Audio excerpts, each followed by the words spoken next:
We talk Superman, and we know what's happening. We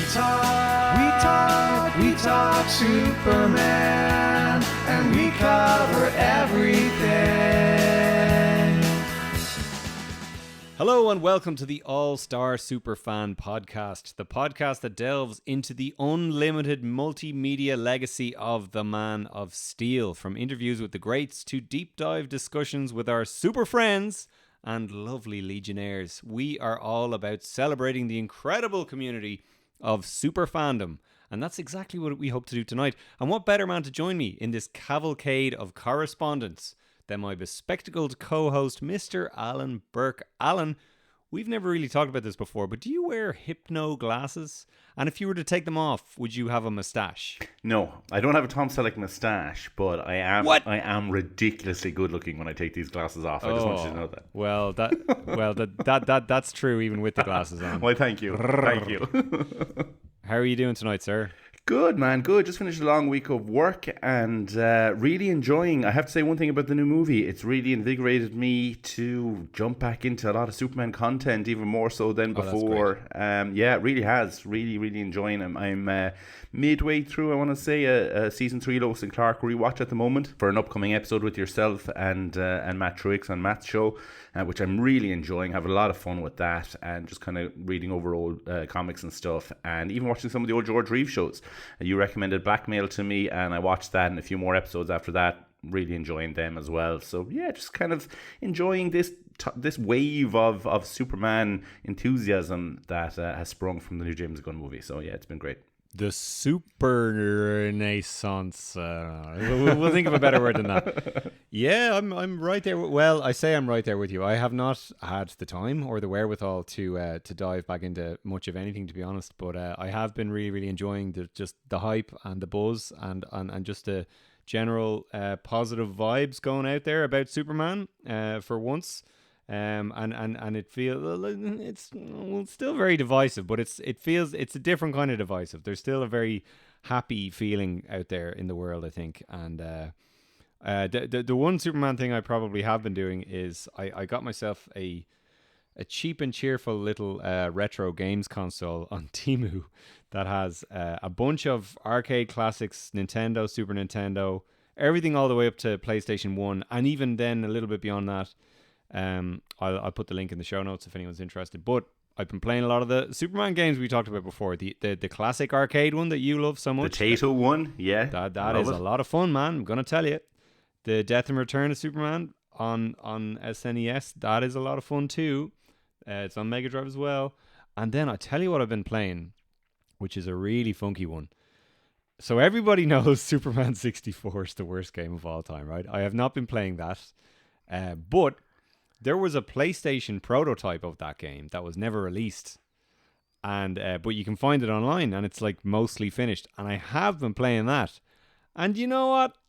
It's still not great, but it's a bit of fun. You're roaming around a little LexCorp power plant, and you're using your heat vision. You're using your different powers. You have to use your X-ray vision, and you're flying around a bit. The controls are not great, but they're fine. It's not the worst game I've ever played by any means. And it's a bit of fun. So I've been enjoying that a lot. We're going to talk about the movie a little bit, but have you seen it a second time? I have seen it a second time. Yeah, I went back with Stacey. And I have to say, I did enjoy it more. I enjoyed the movie more, but I didn't have this huge I didn't fall in love with it the second time. You know, there wasn't some great awakening. I didn't struggle as much with some of the things I struggled with the first time around, because I was more familiar with these version of the characters. Yeah, I kind of knew who they were. I didn't feel as disconnected as I did the first time around. I didn't feel like I was trying to figure out what was like. I felt like I wasn't trying to play catch up as much because I knew where the movie started. It kind of, and then just not having that expectation or that anticipation, that nervous feeling in your stomach. You know, you can just sit down and relax and enjoy it and watch it. And I did prefer it. I still, you know, if I was to rate it out of 10, I'd probably give it like a 7 now, I think. I have to say the moments, the characterizations again, the characterizations really hit me again, and Corran Swift Superman, man, is just fantastic. And those moments, all that stuff with the Kents broke me, all that stuff with punk rocker, and like that whole thing of, well, maybe that's the new punk rock, just is my new favorite thing in the whole world. I absolutely love that. And the beautiful thing about that is, I feel like that's been the argument we've been making for forever. Like every time someone tells me Superman's boring because he's too nice, it's like, look at the world around you. Isn't that like that's defiant in its own way now? Because nobody is like that anymore. Like that isn't boring because it doesn't exist anymore. It's beautiful, And I've been playing the shit out of that Teddy Bear's Iggy Pop song on my car stereo and in my AirPods and all that kind of stuff. So I do like it more. I don't want to, I'm conscious I'm not like, and I've said it a few times in our group with Matt and Zach, I don't want to phantom menace myself into convincing myself that it's the best movie ever, but you know what, I think it's a really strong starting block, and I'm definitely more positive about it after seeing it the second time. What about yourself? I have not had a chance to see it a second time. Yeah, you've been crazy busy. I've had the month from hell, and by the way, I need to apologize to anyone who signed up for our Patreon. I promised we'd have Superboy episodes up by now, and we don't. And I'm really, really sorry, and I promise I will get them up ASAP. You really have been, and there's no word of a lie. Like, you have been crazy busy over the last couple of weeks with weddings and family occasions and work and all sorts of stuff. So, yeah. So I have had no less than 6 like grueling filming days around the country in the last week. In the last fortnight. And then my brother got married. That was a 3-day affair in the centre of Ireland. I'm buried in edits and everything in work. It's absolutely insane. I'm getting really, grueling feedback from... I can't go into too much detail, but it has not been a fun month. So for Superman to land in the middle of all that, the timing could have been better, I think. But I'm actually booked to go and see it tomorrow for a matinee show. So at 12:30 tomorrow, which I'm really excited about because, maybe there'll be some kids and families there. It'd be a slightly different audience to the one we saw it with. And maybe a more chilled out screening, as you say. It was funny listening back to our episode and then looking at the response online, because I think both my response and your response was very... I was seeing a lot of that out there in the world from a lot of people. There's a lot of people like me who sort of said, I spent the first kind of 20 minutes not really sure what to make of the movie, but then it won me over and I really, really began to love it. And there was a lot of people like you who just didn't really like it, and they liked a lot of the elements in it, but it didn't really come together. It was too fast-paced. It didn't breathe enough. Like, a lot of people are saying similar things, I still maintain, though, that I think it will find its place over time, and I think people will like it. And I think it is a very, I think on the one hand, it is a great launchpad for the DC universe. I'm really, really excited to see more of like Guy Gardner, Mr. Terrific, all these characters. I'm not really that pushed about Batman. I'm going to be honest. I don't really care to see this version of Batman. I'm way more interested in these kind of like bargain bin characters. Yeah. But I think also, which this was my main wish, irrespective of launching a DC universe, I was like, I want another Superman movie that I can flick on at 10 o'clock at night when I want to feel, when I need some comfort. And I'm like, this movie is that for me. I think I can see this being a movie the same way the Batman has become that for me with the kind of stable of Batman movies. I can see this being a movie that I will want to rewatch on its own, irrespective of the rest of the, expanding universe and all that kind of stuff. This just feels like a nice Superman movie for me, in a way that I don't really feel that way about Superman Returns. I'm kind of coming around to Man of Steel a bit more, but like, I still don't know if I want to sit down and watch it. Yeah. Yeah. But yeah, and I'm really, really grateful for the whole journey we've had. And I sent you a text the other day. It's 4 years since we launched this podcast. Is it 4 years? Wow. Yeah. I saw a Facebook memory of you. It was a Facebook memory of you like announcing to people that you launched a Superman podcast, as it was 4 years ago. That is, where has that gone? Where has that gone? So to think, that's crazy. I know, yeah. It doesn't feel like 4 years. And in that time, we've had like, there's definitely episodes where we're like, I don't know if they'll ever make a Superman movie again. And there was episodes where we were like, maybe Henry Cavill's coming back. I was 1,000% right about all that, by the way. You go back and listen. I was like, I don't know about this guy. Something's fishy here. And I was right. And, you know, there was Ta-Nehisi Coates was talking about making a movie, all this stuff. And now here we are. There's a new movie. And enough people seem to like it that I think they're going to, I don't know if they're going to make a Superman sequel straight away, but Supergirl's coming out next year. I'm really looking forward to Supergirl. I'm really, really looking forward to Supergirl. And I have to say, I felt a little bit disconnected from some of the reactions because I'm not on Twitter anymore. And before I would have been going through Twitter and seen all, what, you know, if there was arguments going on or Twitter battles, and I've totally disengaged from that. So really, it's only been kind of the odd message that we've gotten that I have read. I haven't read a lot of the messages we're going through tonight. We're going to read tonight and play tonight. But the thoughts and opinions of people in our community, the podcasting and the Superman podcasting community, I've spoken to them and seen how they feel about it. But I have to say, I was obviously there like you were for Superman Returns and Man of Steel, and I don't remember this level of just enthusiasm, just general excitement about where Superman is going from here. And it's just been really, really lovely. I've watched a lot of the YouTube reviews, and I have to say I'm really, really excited for Supergirl Woman of Tomorrow. I know I did watch a couple of reviews and read a couple of things where people didn't really get what was happening with this version of Supergirl because they obviously weren't familiar with the source material, which is completely fair. Yeah. You know, that's like if I hadn't read Woman of Tomorrow, if we hadn't covered it for the show, I probably would have commented in our review discussion, our spoiler discussion, about how I don't think this is the way to go with it. But I am really excited because I know how just phenomenal that book was, and I can't wait to see what they do with that, even though I know it's not going to be a page-for-page adaptation. No, I agree. I'm super psyched for that movie and for a bunch of different reasons. I would say Supergirl is probably maybe the thing I liked the least about this film, just because I felt like a lot of the film really felt like a standalone story, even with all the Justice Gang and all that stuff. Like, it felt like it was just its own story and it was in its own world. For me, the Supergirl cameo makes you go, hang on a second, how does all the Krypton stuff work then?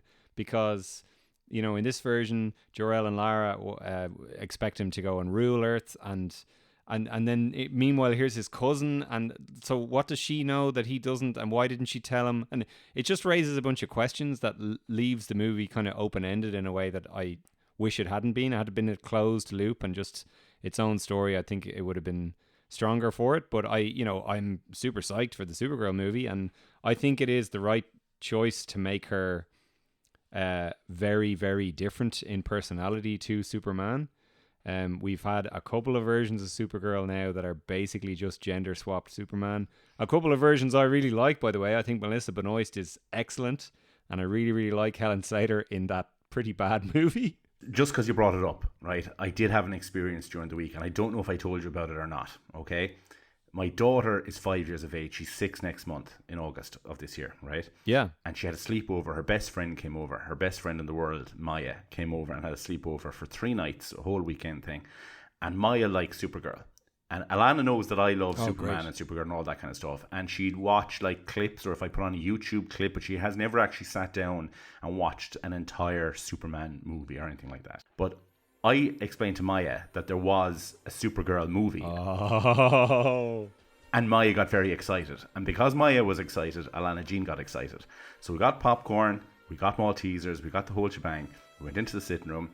I streamed it because I own it on YouTube, right? So I streamed it on YouTube. We sat down and we watched it. And the two girls sat on the edge of the couch for 2 hours and 4 minutes and were absolutely glued to it. They didn't care about the bad effects. They didn't care about the bad script. The effects are good in that movie. It's the one thing that is good about it. The flying is phenomenal. I'll give you that. As we say about Superman, the wire work. Oh my god. Oh, the wire work.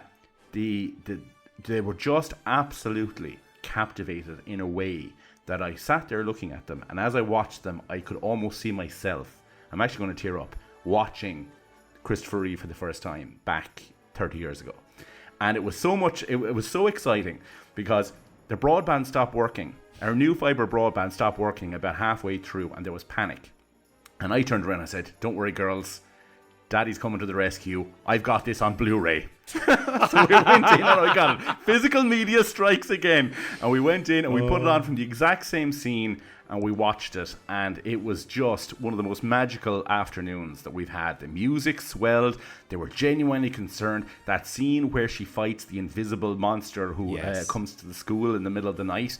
And they were asking, they were like, how can she see it? Or what's she going to do? Maya was genuinely concerned. Alana, and she takes the light pole and she flies up into the sky, and she absorbs the lightning energy, and she comes down and she holds it up, and the lightning shoots out and hits the monster, and the girls were just leaping around the place. They thought this was absolutely phenomenal.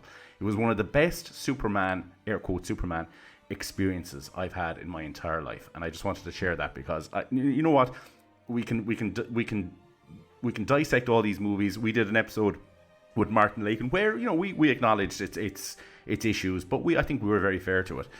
But watching two 5 nearly 6-year-old girls watching this thing, man, it's worth its weight in gold. So I don't know if the next movie will be suitable for those girls at their age group, considering the source material, and that's fine. I might stick on the Supergirl show for them the next time and let them watch a few episodes of that, the Melissa show or something like that. But it was a magical experience. Man, I'm speechless after that. That was beautiful. I'm so glad you got to experience that. That's gorgeous.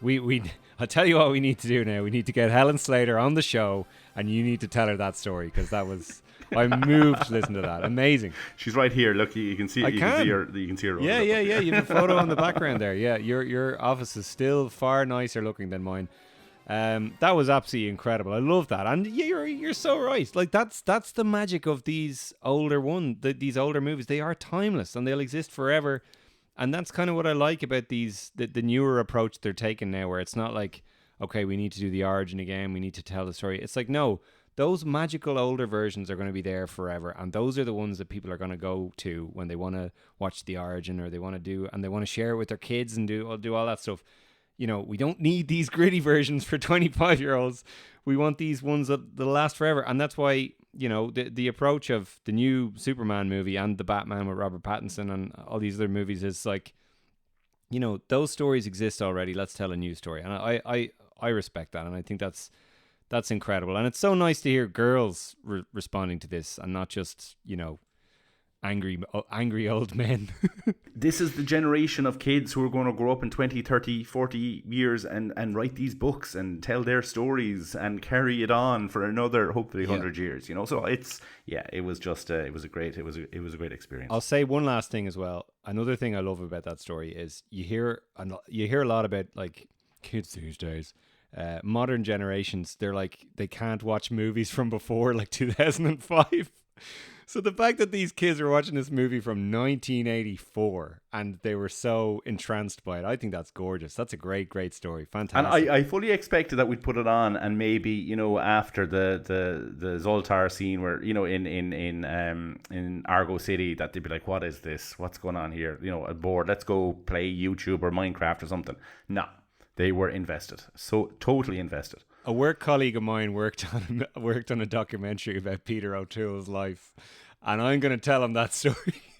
You'll love that. Right, okay. Before we get too emotional, will we move on and will we listen? Will we read some listener correspondence? Yep, sounds great. I haven't read any of these or listened to any of these because I wanted to listen and see them with fresh eyes. So I'm really excited to hear what people say. Absolutely, and I must apologize once again that it has taken us so long to do this, because we did get some incredible correspondence. I did read Jan's email in our previous episode because he sent it in so quickly. I just thought, and it was such a lovely letter, Jan Rawlings.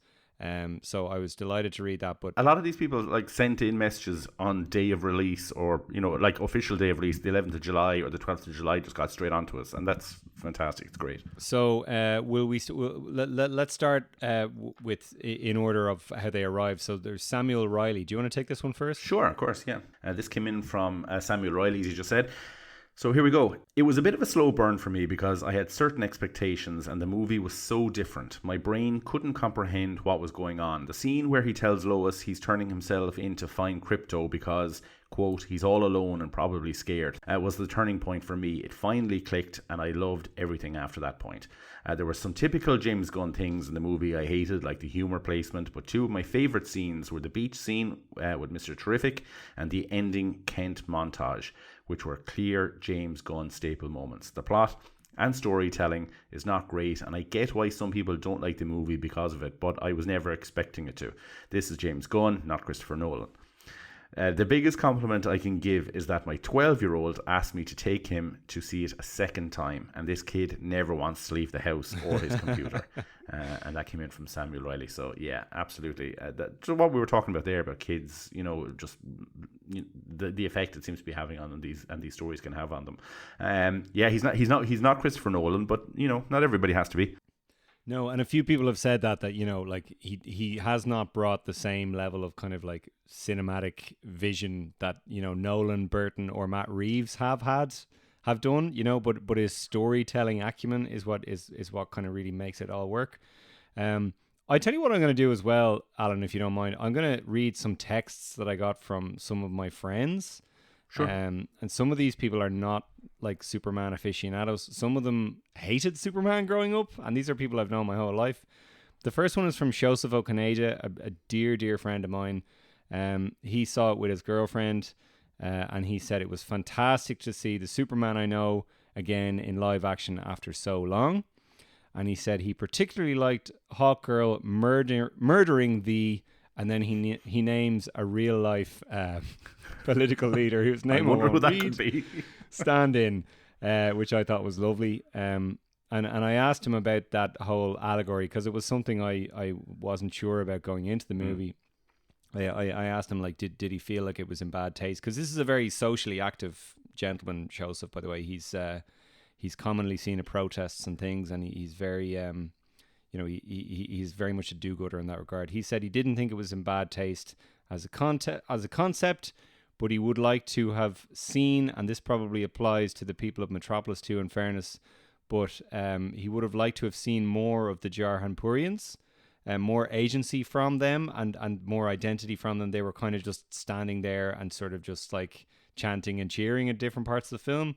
They kind of felt like they were just glorified extras. But ultimately, he said... he really liked it. He thinks he's going to watch it again, and he can't remember the last idealist film he's seen in decades, and he's been craving one, which I thought was lovely. I'm going to read one more from my friends, and then I'll move on. This is from Shane O'Neill. Shane hated Superman growing up. He was my best friend in primary school. Absolutely did not care for Superman. I remember I came out of Superman Returns, and he was like... oh, Superman again. Did it have the same kryptonite plot, Rob? Did it? And I was looking at him going, it did actually. Was it all a real estate scam when it was broken down to it? Was it all a real estate scam?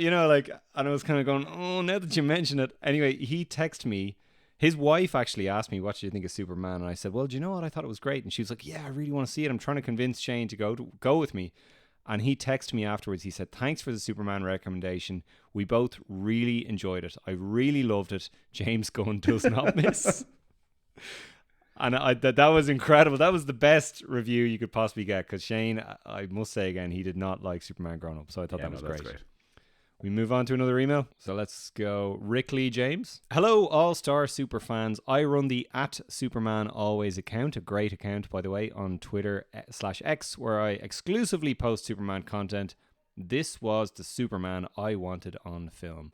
While I would not have minded Superman being a little bit less depowered for this film, I actually think it helped to bring out his character because there was more risk to his well-being than in past iterations. This Superman got beat up and attacked a lot. But in most cases, as far as I remember after one screening, he put himself into these situations of being harmed in order to help the vulnerable. That's a really good point. I think specifically of the scene in the Pocket Universe with Mephisto's kryptonite hand and him becoming so weakened and disfigured. He put himself into that situation to rescue his dog, an animal that seems to frustrate him to no end, but he doesn't want him to be scared and lonely. This Superman is big enough to care about the well-being of attacking kaiju and grieve its death. He saves humans and squirrels alike. He is a protector of the innocent and puts himself in harm's way for them again and again to his own detriment. Pa Kent was in the movie for such a short amount of time, but in my opinion, he was a powerful presence who exemplified where Clark gets his greatest superpower, his compassion and empathy. Amen. This is a Superman who is not a god. He is a powerful person who could choose a life of ease with humans as his servants, but instead he joins humanity in their suffering. My main critique of the film is the underused Daily Planet staff, with the exception of Jimmy. I would have loved to see Perry more and to have the characters fleshed out a bit more for those unfamiliar with the lore. But overall, I love this movie and I'm looking forward to a second watch. A Superman who saves squirrels is a hero I can get behind. Blessings, Rick Lee James. It's a great point about the Daily Planet cast. How did you feel about that in your second viewing? Yeah, it was the same as first time around. I think I spoke about it in the last episode. I felt they were underutilized. They were just there to be there, really. I thought for the most part. I loved all the depictions. I thought what little we saw of Perry was great in that, but I would have liked to have seen more. I would have liked even an extra Daily Planet scene. Or when I thought on the trailer when I saw them all getting into the spaceship with Lois that we'd see a little bit of a kind of a team action, like this is almost Team Superman, and we didn't get that. But you know what? Like there's plenty of time for more movies where that can happen. I would like to, because it's such a fun dynamic. I just hate when that world is ignored. You know, I think it's always to the detriment of whatever the project is.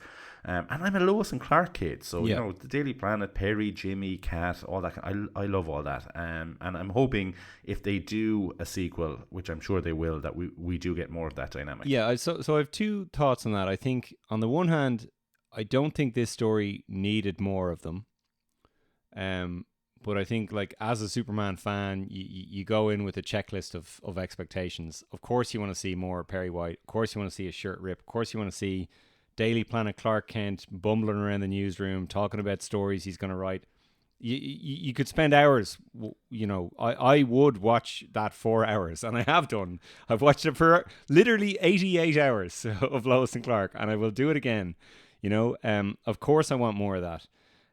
But again, like, there are so many runs of comics where you see Perry White here and there, and, you know, there can be an incredible story, and he's only really there now and again, you know. And I don't think the film suffered for their exclusion the same way, you know, in a Spider-Man movie you will see Robbie Robertson maybe once in the movie, you know, and he's a massive character in Spider-Man comics. You see him now and again in those movies, maybe not at all, you know. J. Jonah Jameson, fair enough, but like that there are other characters. Betty Brant is a massive character in Spider-Man comics. You see her here and there as Jameson's secretary in those movies, you know. So I understand it. What I will say though is I will agree, the bit where they get into the Mr. Terrific mobile, you're kind of expecting a big thing to happen. And it's like, when are we going to get to the fireworks factory? They never really get to the fireworks factory. They kind of just fly into the air, write a story, and then fly back down, you know? So if there's anything kind of like where they hiccuped a bit with the story, maybe that there's an argument to be made that there was something missing there, you know? Well, I think a part of it is the marketing as well, though, because they were in all the videos. Like, they were in when James Gunn was posting on the Instagram and all that kind of stuff. These people were there and they were laughing and they were having fun and they were, as we say in Ireland, having the crack. And I think because of that, I just expect they all got their own individual posters and stuff. I was just kind of expecting that. Yeah. But again, it's my expectation more than anything else. And I would be happy. But I will say one thing. I think you are 100% correct in your fan theory about Jimmy and the Love Potion. The Love Potion. On second viewing, I think that's exactly what's going on. Now, whether it's ever addressed again or it's just for people who've read that series who know what went on, I think that's exactly what's going on. Because on second viewing, like, there's no explanation for it at all, and it's like the hottest women on the planet are just madly in love with this guy, and I think you've nailed it with that theory. So I hope they address it in the next one that it comes out, but maybe not. Maybe it's just a bit of fun, but I think that's exactly what's going on. Can I tell you my grander fan theory? And I truly hope this is true. Okay. James Gunn has said that there is kind of like a major linchpin of the entire DC universe, and it's someone that no one expects, and it was introduced in this movie. Okay. I think it's Jimmy Olsen. In what way? Do you know where Darkseid comes from? Yeah, Apocalypse. Do you know where he first appeared? Do you know what comic book series he first appeared in? Was it Superman's pal, Jimmy Olsen? When Jack Kirby moved to DC Comics, he accepted he didn't want to put another writer or creator out of work. So he said, what's the lowest selling book? And it was Superman's pal, Jimmy Olsen. So he said, grand, I'll take that. And that's where he introduced Darkseid and all this stuff. And I reckon James Gunn's master plan is he's going to make Jimmy Olsen like the linchpin of the entire universe. And he's going to be a massive, massive character. And I hope that's the case. I hope it isn't like fucking Hawkgirl or something like. Rick's points about Pa Kent, I think I 100% agree. I think my main issue on my second viewing, I don't think I said this earlier, I think I find the second act a little bit of a slog.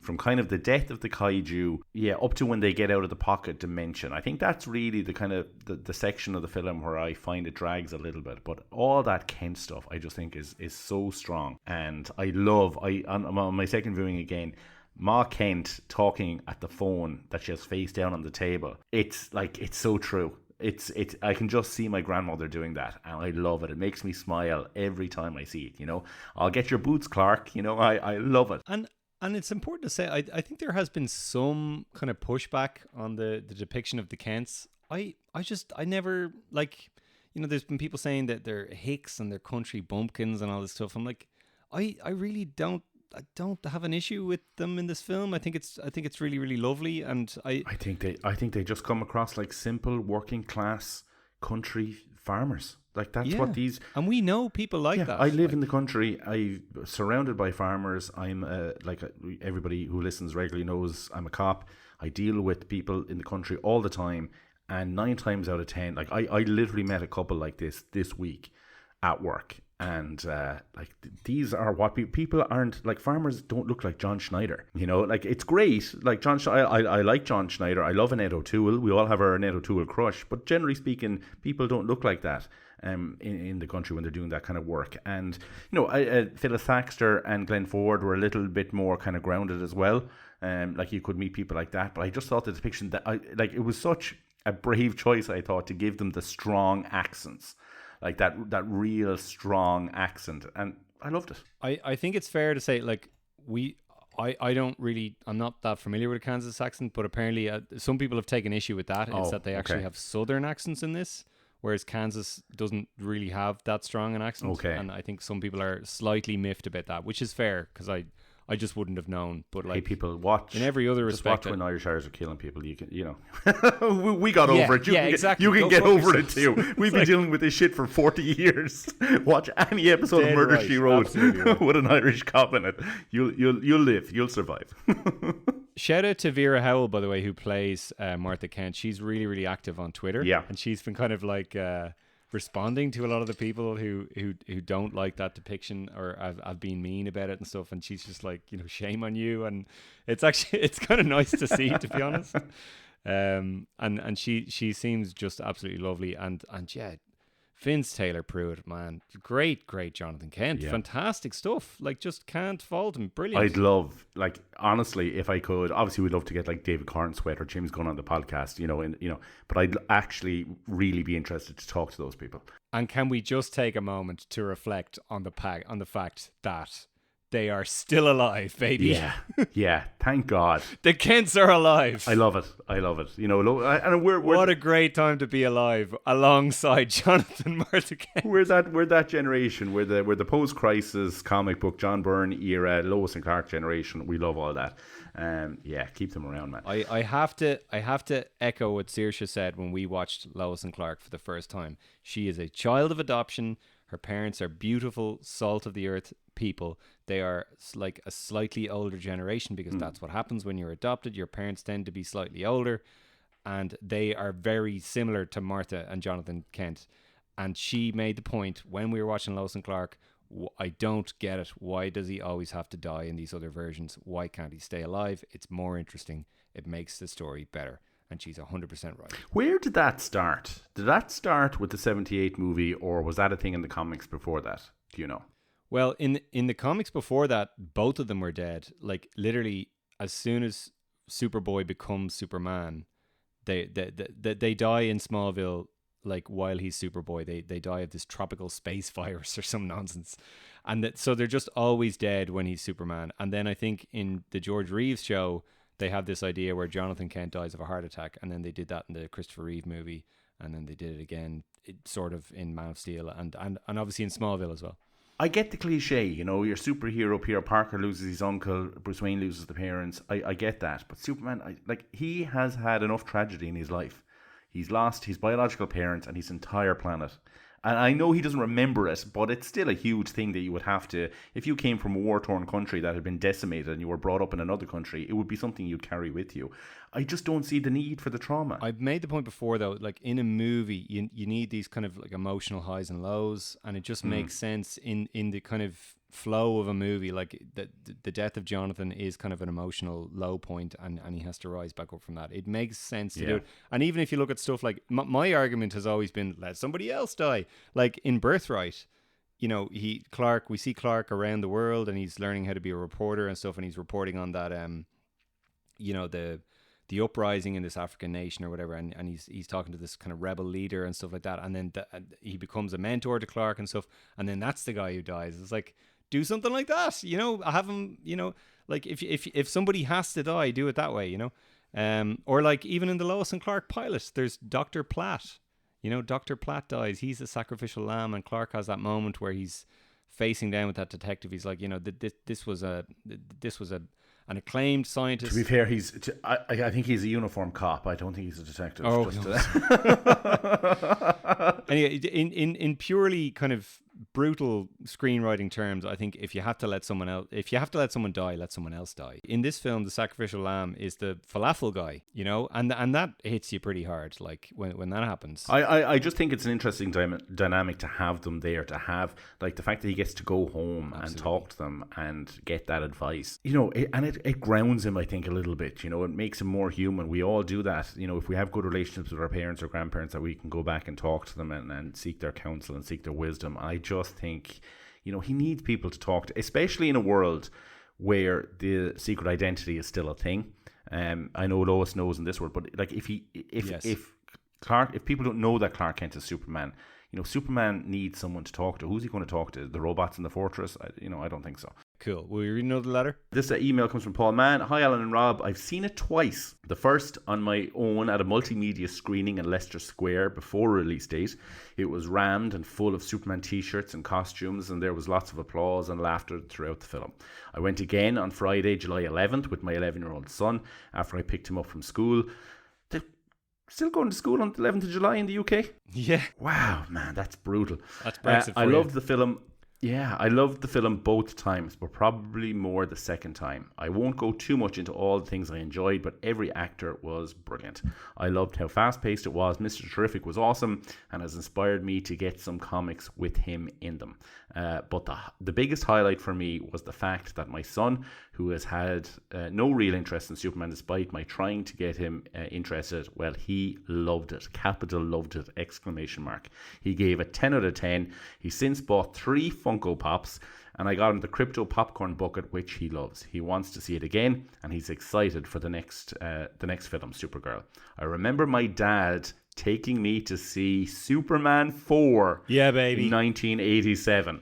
I can still picture the cinema, the long, believe it or not, queue outside, the poster on the wall. So it was really nice to have a positive experience of going to see a Superman film with my son. I'm going to cry here now in a second. And believe me, he really wasn't looking forward to it. Thank you, James Gunn. Signed, Paul. Beautiful letter. Again, just kind of, reinforcing that message that I said about kids, man. Yeah. It's fantastic. Because we haven't had that in so long with cinema Superman. Like, you can say, you know, you can have kids watch Superman and Lois. Again, it's not really maybe My Adventures with Superman. Even TV, so I was going to say, I love Superman and Lois. Couldn't show it to kids. You couldn't show it to kids. And, like, I have to say, yeah, it's just, I was welling up reading that. And, like, the mirroring of him seeing it with his dad, seeing Superman 4 in 87, and the excitement, because you don't care at that age. Like, he remembers the poster on the wall and the queue and all that kind of stuff. He doesn't care that it wasn't the best movie ever made. It was a film that he'll always remember seeing with his dad. I'll stop you there. I love that stuff. I love that stuff. Yeah, you want to read the next one? Well, just 2 things. Mr. Terrific was awesome. I heartily co-sign on that, and I think the entire internet co-signs on that. Mr. Terrific was incredible. He's gone down a in this treat, film. yeah. And there was a great meme going around. It was Michael Caine, Alfred crying at the Bruce Wayne's grave. and, Oh, yes. And the caption under it was just, Mr. Terrific is the coolest man I've ever seen. I love that. And then just on the Superman 4 thing, I've said this a couple of times on the Twitter. I did briefly mention it in our last episode. This movie is a remake of Superman 4. Like, it's got so much Superman 4 in it. There's Superman interfering with geopolitical events. There's Lex Luthor playing different countries against each other. There's, you know, Superman not really knowing what to do and Lois being there as emotional support. And then, crucially, there's a Superman clone that was created with a lock of Superman's hair, who, by the way, wears a costume that looks an awful lot like Nuclear Man's costume. Like, I'm convinced James Gunn, you know, he's talked a lot about how, you know, I was trying to figure out what the avenue into Superman was, and then I finally figured it out. And it was like, I think he might have watched Superman 4. And I like, there's been so many interviews with him. The Happy, Sad, Confused podcast did a great spoiler interview with him. A bunch of kind of film journalists have done these big, you know, in-depth interviews with him about the movie. Nobody has brought up the Superman 4 connection. So James Gunn, if you're listening, come on the show and let's talk about Superman 4. Shout out to Jay Towers, by the way, friend of the show, Jay Towers from capedwonder.com. He did say to James Gunn, come here to me. We all want to see the expanded version of Superman 4 with updated special effects. Can it be done? And he put him on the spot and he asked the question, and James Gunn was like, yeah, I'll look into that. So fair play to you, Jay Towers, and I can't wait to see what comes of that. Bringing the heat. The next one, will we read Paul Martin? It would be my great pleasure to read Paul Martin. Friend of the Yeah. show. He's a man of few words, but his words will count and so will his actions. Morning, gents. My penny's worth here on said film. Loves Krypto. Amazing casting, vibes, yet very much his own lad too. For me, no standout performance by anyone, as they were all spot on. The suit, colour, feckin' colour. Thank you, Paul. Krypto, went in for the watch grumping, came out happy, lots of joy here. Krypto ragging around Lex, priceless. While I'm sure not for all, the blatant politics reference was very welcome for me. Amen. Krypto, he says again, actually fun. Maybe not rolling around the floor laughing, but fun. Oh, Krypto. He's moved on to another set of categories. Mild meh. I can't say hate, that's too strong. Just things that I didn't enjoy as much, and what could probably be filed under fan pickiness. The score could have done with a bit more oomph for me. Not even necessarily John Williams' additions. It just seemed to be lacking a punch where it could have really lifted scenes even more. Another thing he says was more Perry. We needed a lot more Perry. Fair enough. More Clark of the Daily Planet being Clark. Absolutely fair enough. I was far more invested in the side of the story on the invasion of, I'm going to say it, guys, not Gaza. For me, that would have held up on its own without the need for a super CGI zappy zipper Minecraft hole. Fair enough. I did like that whole sequence in the Pocket Universe, but that's fair enough. It didn't work for everyone. Maybe slow it down a smidge, folks, but that's really just me that prefers a steadier pace. I'm right there with him. I think the movie could have been 15 or 20 minutes longer just to let things breathe a bit. I think the pacing is probably one of the weaker points of the film. Final thoughts. I'd love more. Not cameos, not team-ups. Let's have a good Superman film, run with Superman. This cast could easily do that with a good story or three. We watched this on an evening after work. I didn't fall asleep, and believe me, that really says it all. And then he says, Krypto. Again, as always, the podcast is a delight. It keeps me sane on commutes and often makes me that guy on a train chuckling to himself. So thanks. It's appreciated so much. Regards, Paul. Lovely, and enjoy those Star Trek figures. Paul messaged me last night. I was very envious about a new range of Star Trek figures that he picked up at an amazing price. So I hope he might even have them before he listens to this. So I hope he enjoys them. Good point there about the John Williams or the score in general. Yeah, I have to say I was listening to some songs the other day from the film Punk Rocker, like I mentioned earlier on, and I can't think of the name of the song off the top of my head, but the one that plays when Mr. Terrific is taking on the people in the desert. Oh, the No and the Whale song, yeah. Yes. And I enjoy them, the pop songs, but as for the composed songs themselves, yeah. And I am sick of that beat. like I'm just it's too little. I'm afraid it was fine for the first trailer, but over and over again, I just find it's very repetitive, and I would like, and he's right. I'm not saying we need the full John Williams theme, but I just think like John Ottman did such a great job in hindsight with Superman Returns. It would have been nice to just see a little bit more, I think. I do like all of that stuff. The deconstructed John Williams. I just think the overall score is a bit sort of whatever. It's a bit generic MCU kind of. I actually listened to the whole thing today, and there's a lot of just kind of like it's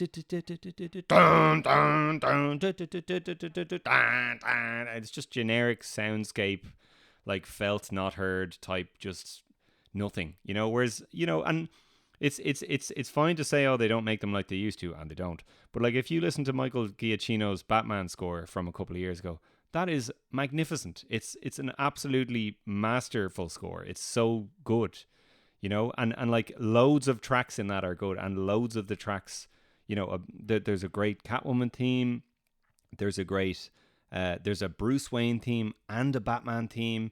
It's a gorgeous. There's a Riddler theme. Like there's just all these gorgeous things working together, and then there's a beautiful. There's a track called Sonata in Darkness at the end of the album, and I was pissed off that album didn't get nominated for Best Original Score because of Sonata in Darkness. It's a masterpiece. It's one of my favorite pieces of Batman music ever, and that could have been this. It very like John Murphy is that good a composer. There's no reason why this couldn't have been an incredible score.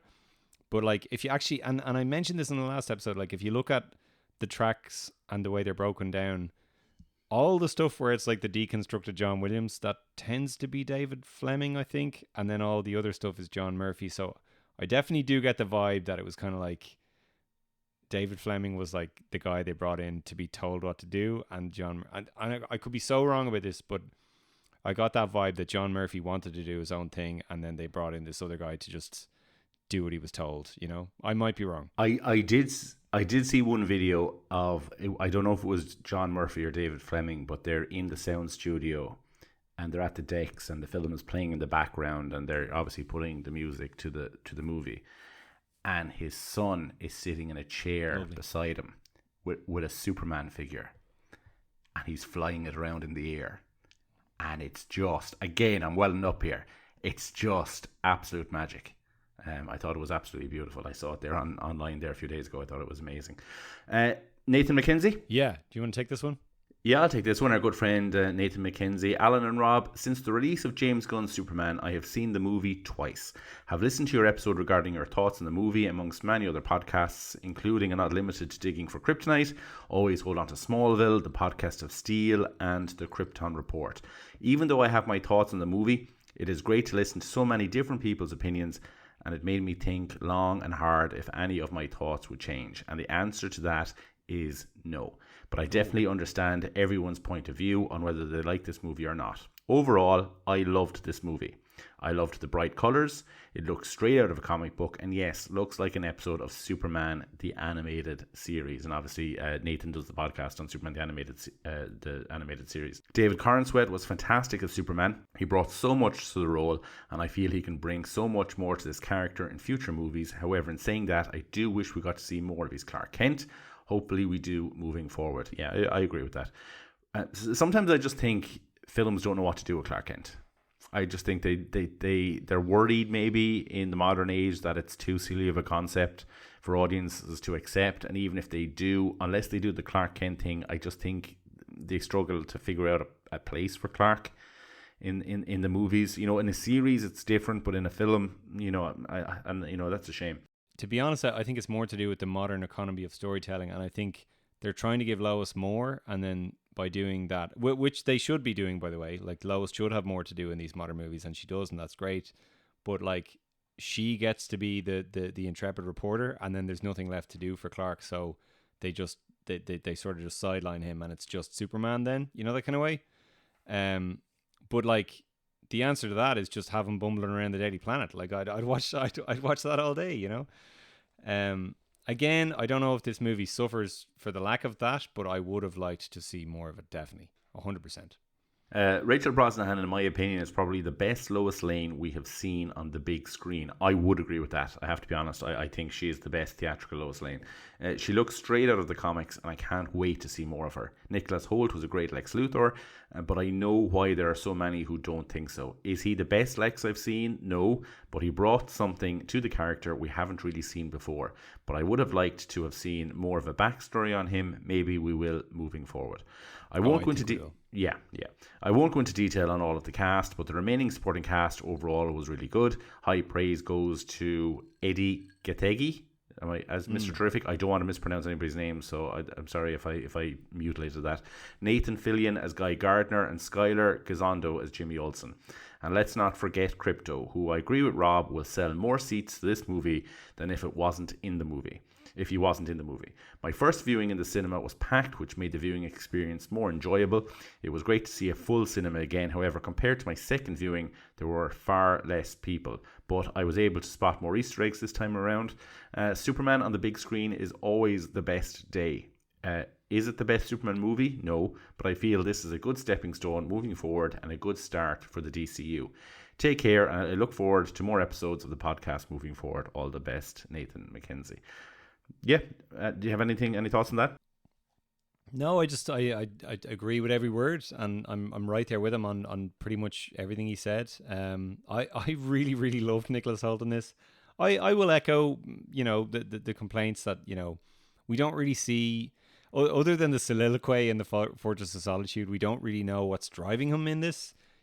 He's kind of he's an evil guy who wants power. But do you know what, man? There's plenty of that out there in the world right now. Like, I can buy that a little bit better than I maybe could have in 2006. Yeah. If you want to tell me that a billionaire just wants a lot of power. Like, I saw one person complaining online. They were like, so you're telling me Lex Luthor has the technology to create a pocket universe, and he literally has a clone of a Kryptonian that is willing to, do his every bidding. He has all of this, and yet he still wants to be the ruler of a small, third world, incredibly poor country.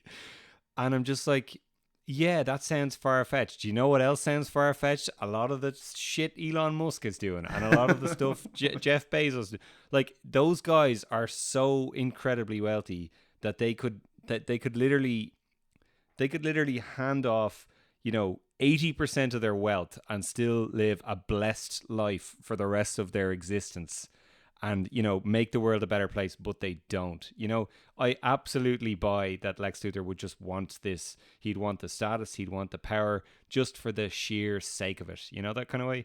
So I don't mind. Do you think if they had explained it a little bit more in terms of why he wanted, or why this specific place was important? Like, we get the dialogue that informs us, the exposition, that he wants to be king. He wants to be a king.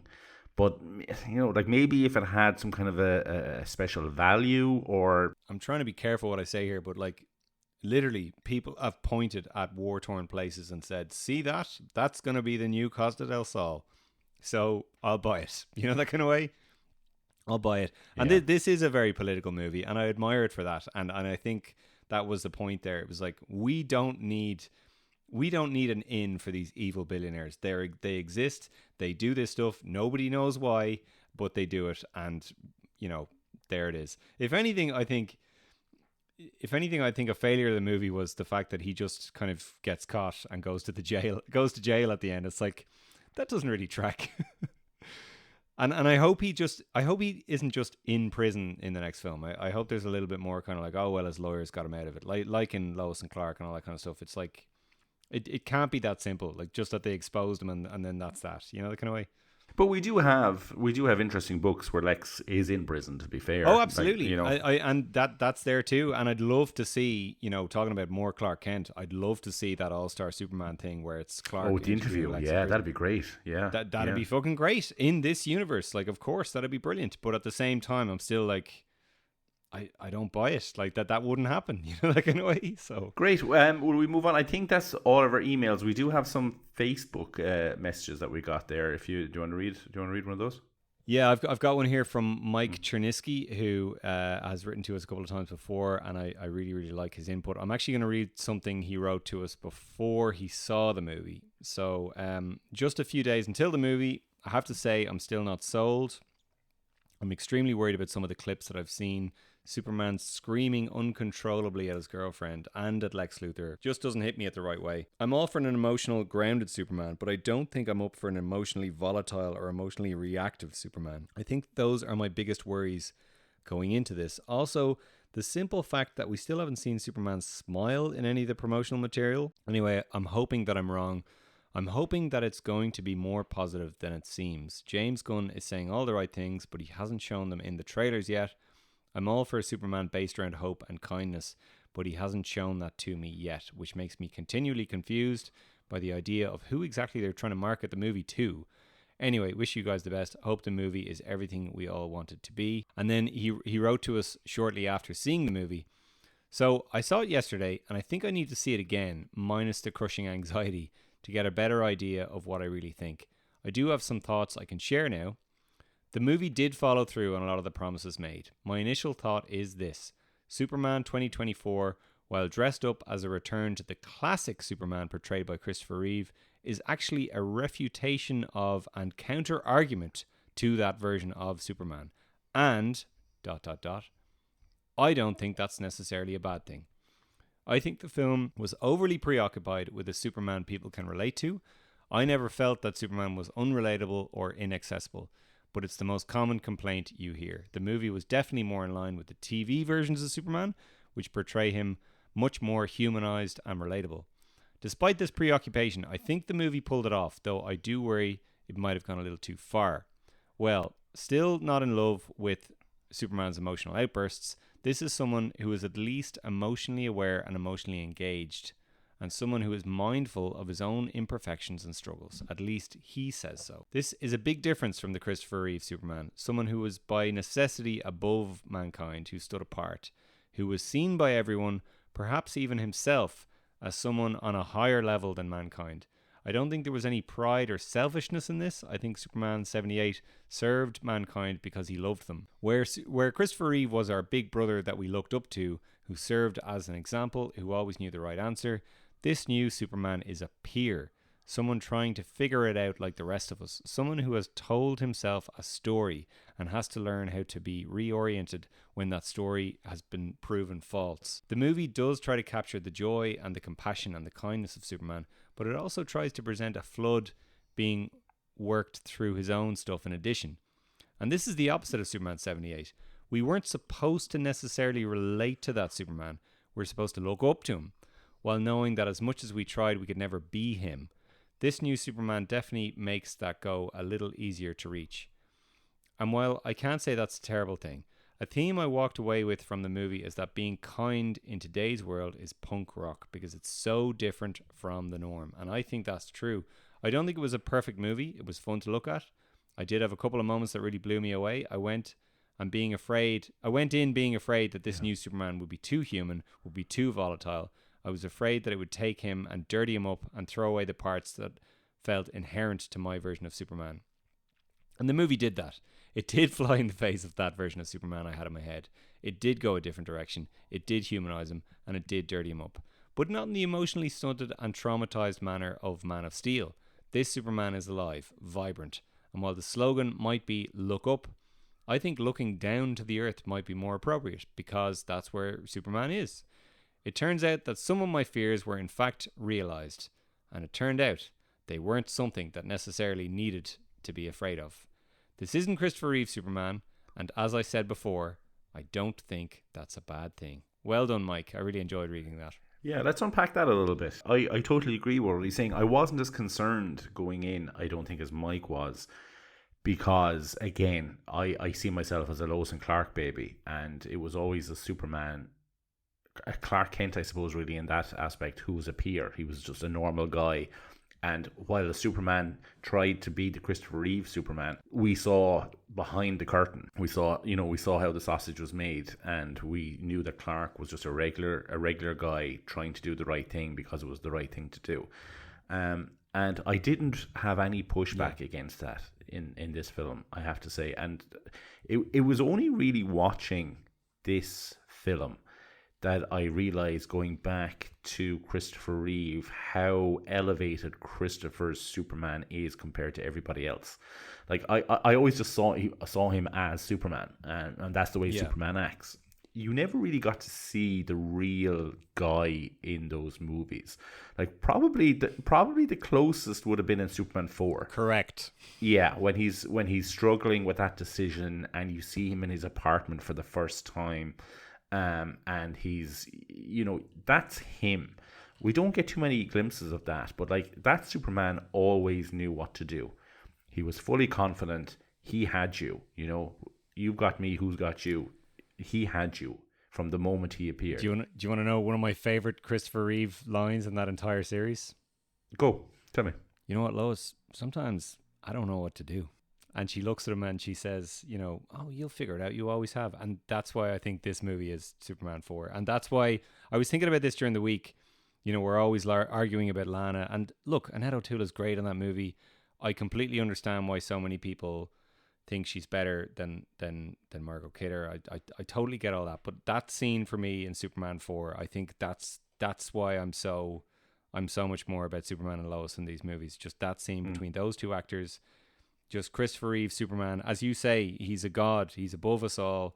In that moment, he opens up and he reveals himself that actually he does have this anxiety that he doesn't always know what to do. And then she looks at him and she says, "No, you'll figure it out. You always have." That to me is just one of the most romantic moments ever. And I think I will correct myself. I do think we get faint glimpses of the real Clark in Superman 3 and some of the conversations with Lana. I know he does the bumbling Clark thing a bit, but there are moments where we see through the facade. I love this version of Superman. I love a Superman who's just a guy trying to do his best and figure it out as he's going. And he, that's his entire monologue to Lex at the end, and it's beautifully said in that scene as well. I'm not going to quote it verbatim, but I'm just a guy. I make mistakes. I love. They're out ideologizing themselves, as Zach Moore put it, which I love. Yeah. Yeah, I think that's what we need, because Christopher Reeve Superman is the GOAT. It'll always be my absolute favorite, no matter what. But if you want modern audiences to relate to a guy, I think it's number one. I think it's absolutely amazing that modern audiences are so starved of just good guys who want to be good, not because it looks cool like Tony Stark in the suit, or not because, for whatever reason, their parents were murdered or whatever, but just because they want to do the right thing, that so many people have clung on to this straight away. I think is an amazing thing. And I think if that's the only thing people bring home from this film, I think it's a very strong message in 2025. And I think it's superb. I think if you went the Christopher Reeve way with this film, I think people would walk out going, Superman is boring and he's unrelatable and we can't connect to it. And I think an older brother Superman, like Mike said there, Christopher Reeve is our older brother. I don't even think he's that. He's even higher than that again. Figure, he's just this infallible father. He's almost this idealized. Like if you didn't know your father and you had a picture of this guy on the wall and you just, you imagine that this is what he was like. This is just a normal dude, man, and he's trying to do his best. And I really think that is the strongest thing that James Gunn has brought to this version of Superman. I think it's superb. Yeah, and the hilarious thing is, like, that idea of Superman has existed for a long time, and all these people saying, "Oh well, it's boring and it's this and it's that." It's like, no, just look at John Byrne, look at Mark Waid, look at all these comics, John Jurgens, all these people have written this version of Superman. Like, just do it that way, please. And for me, I'm just like, yeah, here it is. Is it exactly the same? No. Would I have changed certain things? Yes, but like by and large, I'm like, and crucially, well, not crucially, but like in a nice compliment to what they've done, they've also brought in all this stuff from the Silver Age that has never really been seen before. And I never would have expected that. I always would have, in my kind of ideal Superman movie, I probably would have leaned closer to something like Man of Steel, where, you know, they strip a lot of that stuff away. But in this, they're like, no, throw the kitchen sink in, you know? And I think that's lovely too. And the fact that they were able to marry those two things, the emotional realism of the modern version of Superman with the crazy trappings of the Silver Age, that's such a great gift in my book. Yeah, it's something that it's been stewing on my mind over the last 2 weeks since the film came out, and since I really regret in our first episode using the Star Trek Generations analogy of, you know, I hate it because I never did hate it. It just didn't meet my expectations. And listening back, I was like, oh, that was way too fucking strong. But yeah, I still, my big issue here, and Mike had it as well, is still that pocket dimension thing. I don't feel like that worked the way I needed it to work. Maybe if I was to do it, and I'm no screenwriter, but maybe I take the point that was made as well about getting to know the people of the third world country better. So maybe if it was a case that, you know, Ultraman rocked up in a Superman suit and started wrecking the place, or working for, you know, the invaders, and people were losing hope, and then the real Superman turned up and there was a battle. Because I also think that Bizarro clone Superman is a bit weak in this film. And I understand he could come back in future films and he could be a supporting character and all that. I just felt like I knew as soon as, and I think a lot of people did, as soon as Lex rocks up at the Fortress of Solitude and the doors open, we know it's a clone Superman. Anyone who didn't realize that, by the way, what's wrong with you? So there's no, like, this is like Benedict Cumberbatch being Khan all over again. Yeah. We know what's going to happen when he takes off the mask. It's not that bad, but yeah, it's not that bad. Fair enough. But you know, he should have taken off the mask a little bit earlier. And I think they could have done something a little bit more interesting with him, where he actually, why wouldn't, like, if Lex Luthor wants to turn people against Superman, and he has an exact clone of Superman who'll do whatever the fuck he wants him to do, put him in a Superman suit and send him out to prove Lex's point that this is a bad dude, and then have Superman turn up and have a huge big battle or whatever. I'm not a screenwriter, but I'm just saying I think that is kind of the direction I would have gone in the second act, more so than what they did. But anyway, I digress. Fair, all fair points. I will say I'm really psyched to see where they go with that. And in the Happy, Sad, Confused podcast, Josh Horowitz wisely pointed out, he was like, yeah, so a lot of people think that guy's Bizarro. And James Gunn was like really put on the spot, and he was like, I guess we'll just have to wait and see. So yeah, it's Bizarro. It is Bizarro. Yeah. And what I'll say as well is I'm really happy with the way we end with that character, is he's being plunged into a black hole. So I'm assuming we're going to launch right into Bizarro World as well. But even the way the portal kind of, you get when the portal is kind of closing on Lois and Mr. Terrific, and you get that kind of cubish effect building up.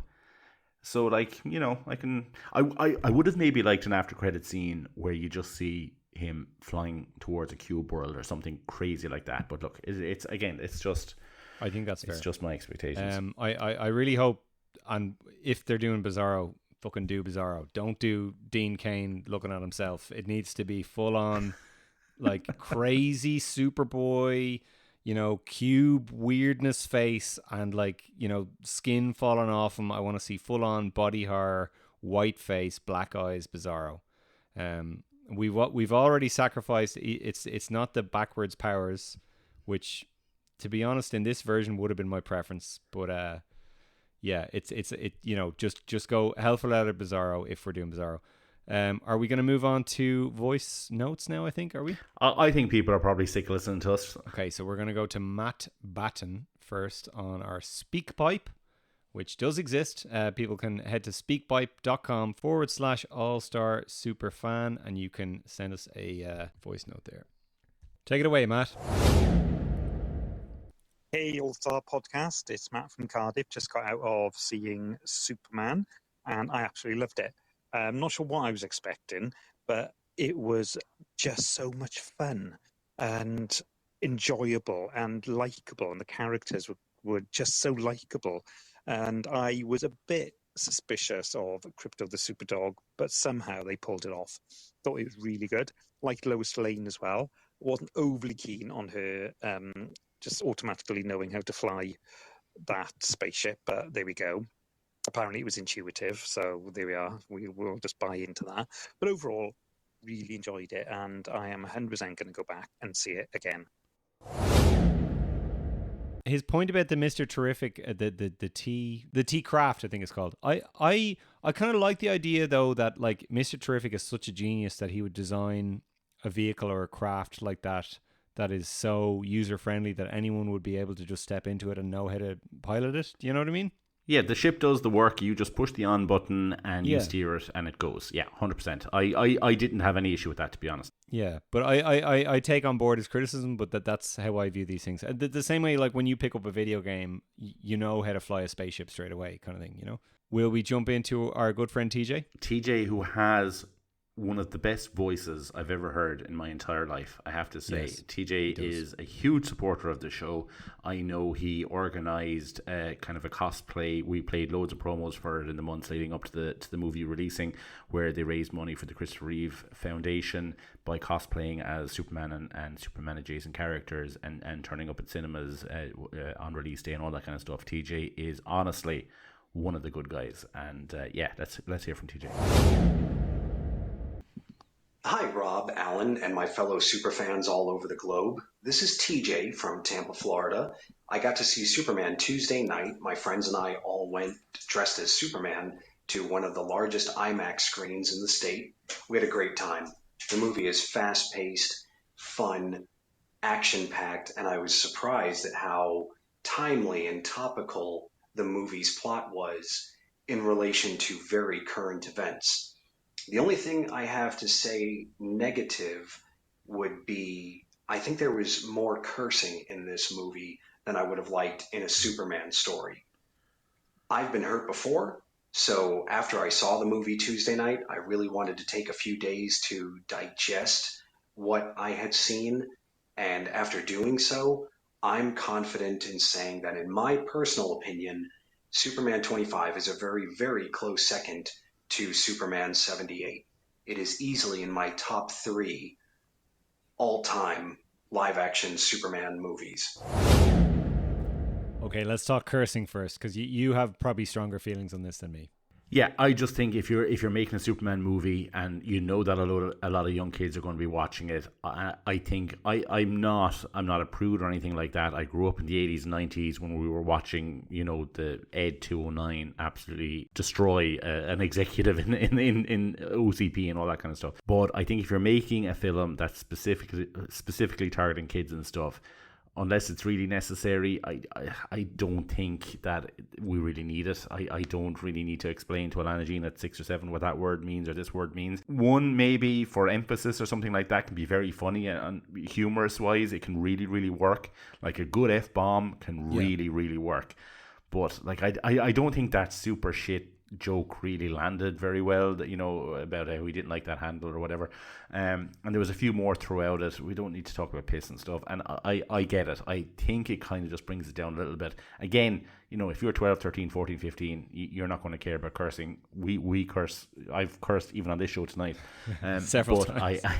Several times. Sorry about that, folks. But I have to say that I just think when you know that young kids are going to be watching it, it's a little bit unnecessary. Yeah, I agree with that, to be honest. I thought that there was maybe a touch too much of that in this. I thought it was interesting, actually, in the Happy, Sad, Confused podcast, James Gunn did mention that there's a moment in the movie where Guy Gardner says, "Oh, don't be such a wuss." And that was originally a different word. And there was a lot of over and back where they were like, "Oh, should we have him say this? Should we have him say that?" And they eventually defaulted on wuss because they thought the other word was too strong. Yeah, 100% it would be. If it's the word I'm thinking of, then I would have had a serious issue with that. It's a P word, yeah. So if it's like there was no way that, I wouldn't use that word in front of a child. I don't think a Superman movie should. But I just thought it was funny that it's like, oh yeah, so that was a problem, but all those other words weren't. I don't know. I agree. I'm not a prude either. I obviously curse all the time on the show, but I did think like, maybe not in a Superman movie, that kind of way. It's like, yeah, okay, maybe in a Batman movie, but not in a Superman movie. It just feels like, I don't know. I'd like to be able to bring a 3-year-old to this, that kind of way. So the other thing he said there, though, which I thought was interesting, was he actually ranks this number 2 in the Superman kind of movie ranking. maybe we're jumping ahead a little bit here, but where would you rank this in terms of the other Superman movies? Oh man, you're putting me on the spot now. Okay. For me, it is behind Superman the movie. It is behind Superman 2, the theatrical cut. Yep. I have to put it behind Superman 3, and it's just because I love that film so much, and I grew up with it, and it has such an important place for me.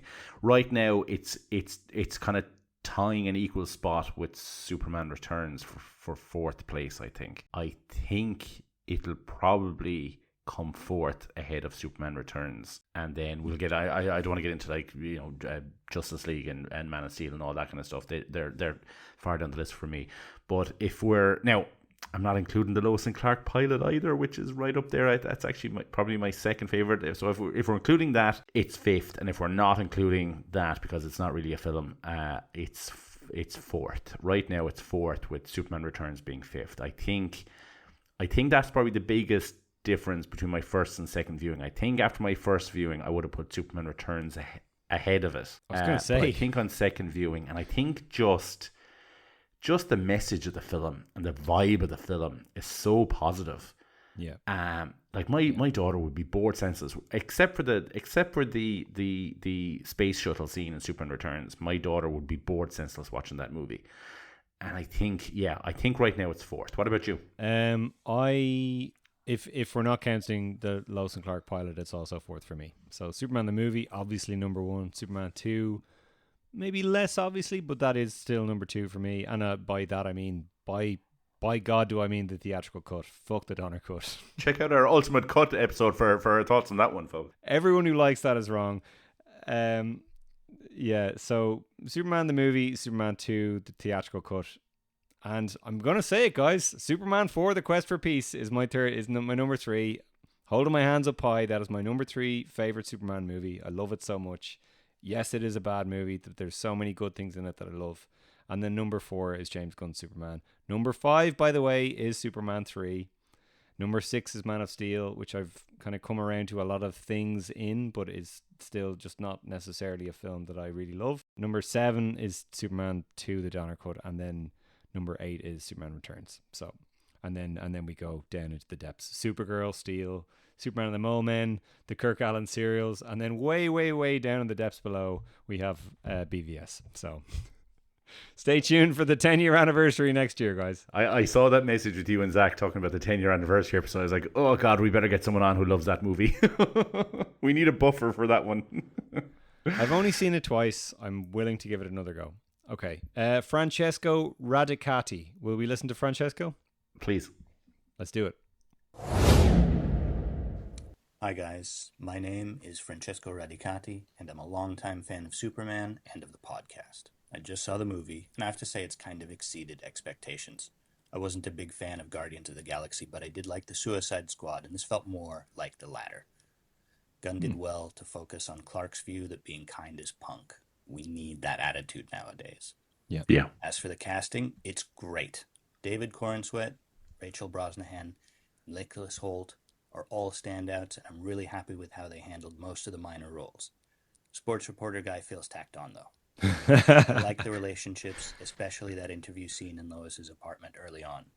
Also, as a former journalist, I'm happy to see the profession portrayed somewhat close to reality, which isn't a given in movies or comics. As a special bonus, if you can see this at an Alamo Draft House, they've put on a special Superman-themed pre-movie entertainment, looking at weird and wonderful portrayals of the Man of Steel and his fans across cultures, plus a classic Fleischer cartoon. Anyway, to sum up, looks like Superman and the DC Universe are in good hands. And now I need to finally go watch Peacemaker. Thanks, guys. Nice. I have heard about that Alamo Draft House thing, that they're showing like an assortment of different clips and things, and they show Fleischer cartoons and like Superman Returns stuff, and yeah, it's like a whole thing. We should make like a documentary like that old Star Trek Trekkies documentary where we go around and chronicle all the fans and interview them and stuff. That'd be a lot of fun. But thanks a million, Francesco, for the message. I thought, good points. I agree with everything he said there. Same, yeah, and I have to say, I'm really psyched to watch Peacemaker season 2. That was probably the thing. Peacemaker season 1, because I gotta say, I've only seen the Suicide Squad once. I was like, Yeah, that was good. I don't fully know where my head is at with it, but once I saw Peacemaker, I was like, oh no, this is really good. I like this. And then when the announcement came, I was like, yeah, I'm interested to see where this guy's going with the DC universe. I'm not gonna lie.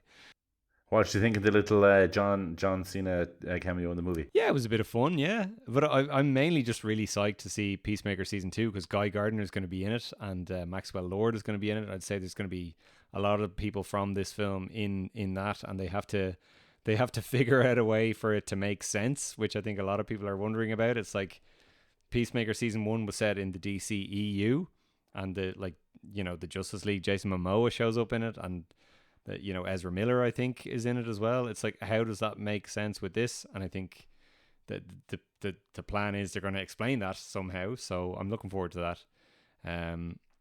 So yeah, well done, Francesco. Thank you very much. Guru Mila Magat. Will we go into Lorenzo? Lorenzo, we love you. Lorenzo Valdez, take it away.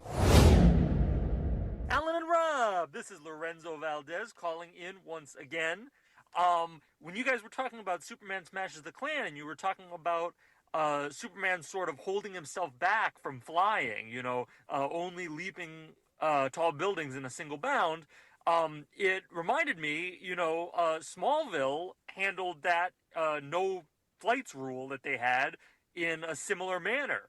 And then I also wanted to say, obviously, you recorded that episode in advance of seeing James Gunn's Superman, but you talked about how you doubted that, a big live-action film would tackle those types of social issues. But I actually think that James Gunn's Superman handled sort of, it plays up the immigrant aspect of the character quite a bit. And I think that it handles some of those sort of issues that are very relevant to the world today in a super effective manner. Klana forever and always. Bye. Always love when Lorenzo gets in contact. He's the one. He's the guy who listened to the Smashes the Clan episode. Well, see, we dropped the Smashes the Clan episode. Was it on release day for the movie or the day before? So I think it might have gotten it was the day before, so it might have gotten lost. But go back and check that one out, guys. I really enjoyed us covering Superman Smashes the Clan. We dropped it, I think, on the 10th of July. It was a good episode. But yeah, excellent. Thanks, Lorenzo. Very good point though about the immigrant story. He's absolutely right. I completely agree. And I was delighted about the movie in that way. I was like, and you can go back, you can listen to me saying it. I was like, I don't think this is going to handle those themes in a relevant, sensible way. It's going to handle it in a very safe way that appeals to, a lowest common denominator audience. David Zaslav had to sign the checks for this film. I truly didn't believe in that side of the film, and I was proven wrong, and I completely agree. So, great point, well made. Duncan Bennett now. Duncan is a good fan of ours, and he's a big Lois and Clark fan, big John Byrne fan, and he's written in a couple of times, and I can't wait to hear what he says about the movie. Hi guys, I got to see the film on opening day in the UK. Like you, I probably was a bit disappointed that I had to wait a few days when I knew that people were seeing it on the Monday and the Tuesday of the week, but it was brilliant. My cinema at 2:30 on a Friday in Oxfordshire was rammed. It was really, really full. Everybody was there for one reason, and it was to see the new movie. So it was a great experience on an IMAX screen as well, which made all the difference. I loved the film. I thought it was fantastic. It was a Superman movie I've been waiting to see on the big screen my whole life. Just Man of Steel and Superman Returns really can't compete with that for me.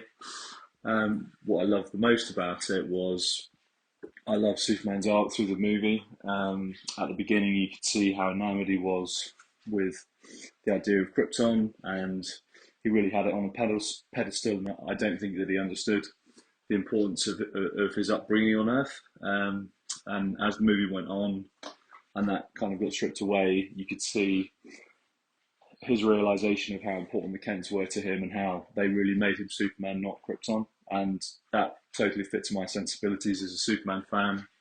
Having grown up in the 90s, reading the comics of the time, John Byrne, Dan Jurgens, watching Lois and Clark, just perfect for me.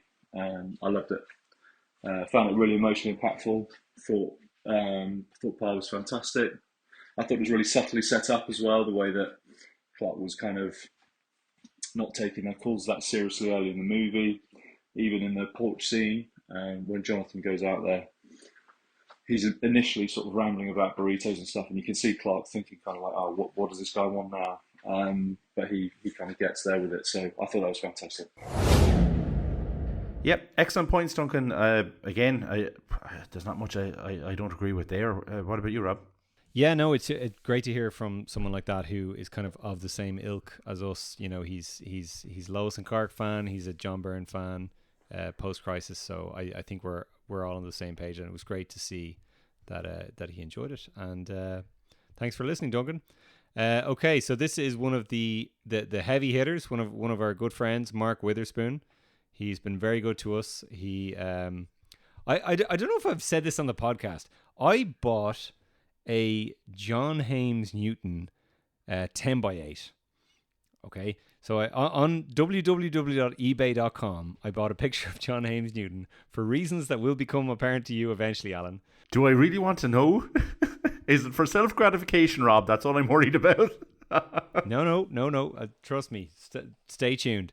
It just so happened to be from the great Mark Witherspoon, and he wrote a little letter on the back saying, "Rob and Alan, I love the podcast." And I was like, wait, what? It was someone we knew? Oh my God.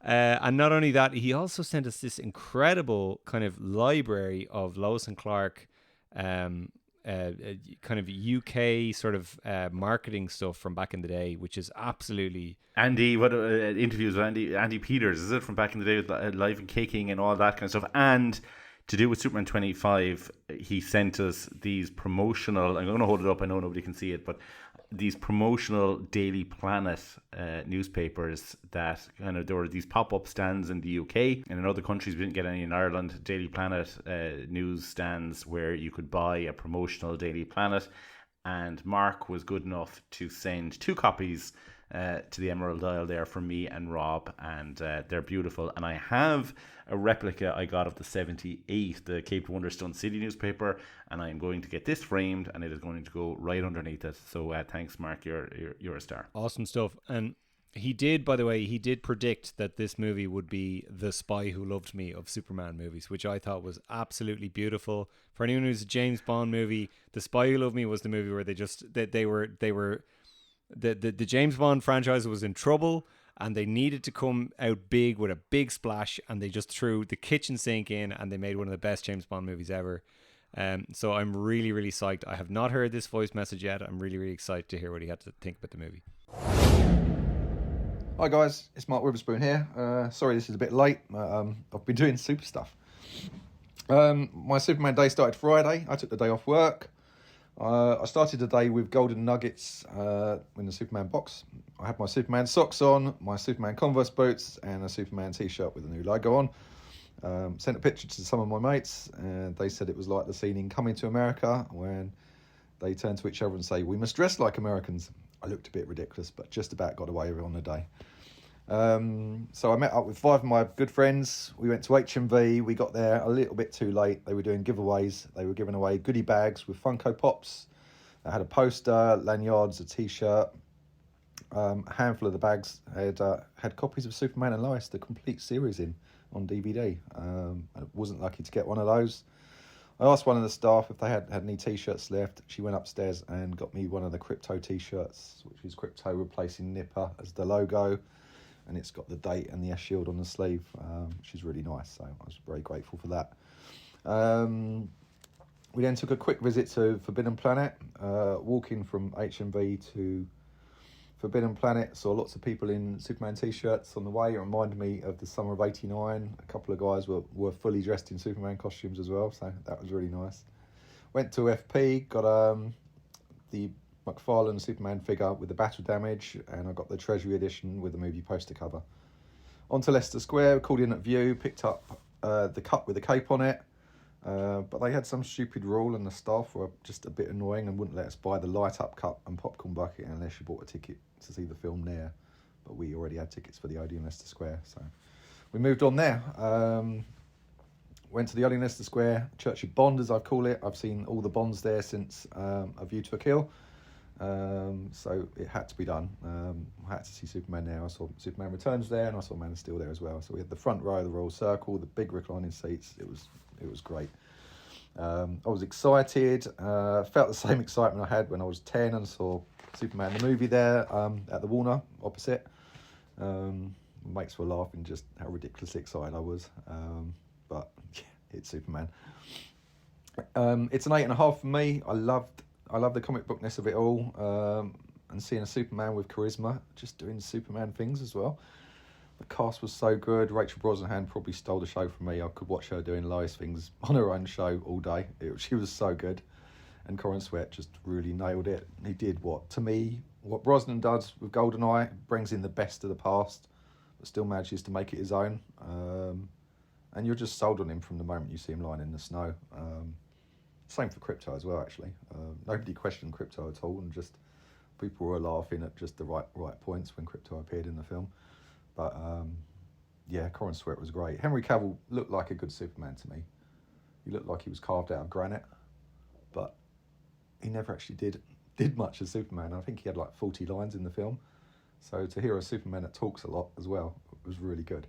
I love it. They opened with a bruised and battered Superman. Although he did get his ass kicked quite a bit more than I'd like, but I can see why they did it. I love that it was like opening action comics from the 90s, battling monsters and almost jumping out the screen at some stage. And the film did really well at kind of balancing the Justice Gang, which was my fear, that they would steal the limelight and be in it too much, but James Gunn can really make that work, multiple characters, and the pacing felt good. I enjoyed it. Mr. Terrific got lots of laughs and cheers. There's a lot of love from there. I can see him getting his own series as well. Nathan Fillion looked old as Green Lantern, but I did like his character, and he got to say Big Blue. So Nicholas Hoult as Lex delivers a terrific performance, channeling a more aggressive Michael Rosenbaum. Really stole the show there. And Eve Tessmacher was good. She had a lot more to do than I thought she would.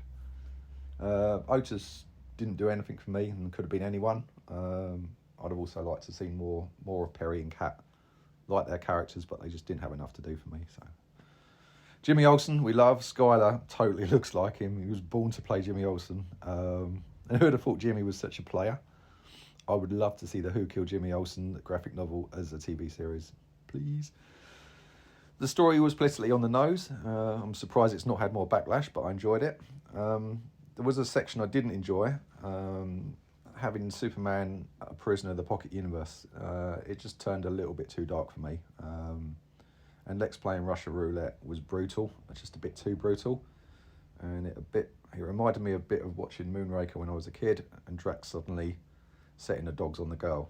It just took a little bit of a nasty turn, and quite surprised they got away with it with the rating, actually. So I also panicked and didn't want this to be one of those films where the hero's captured for a large section of the film, and I was thinking, I don't want to see him in that cell for half an hour of the film. Thankfully, it only lasts for 10 minutes. And the sequence that follows with the baby and the black hole was the weakest to me, and felt too much like a CGI fest.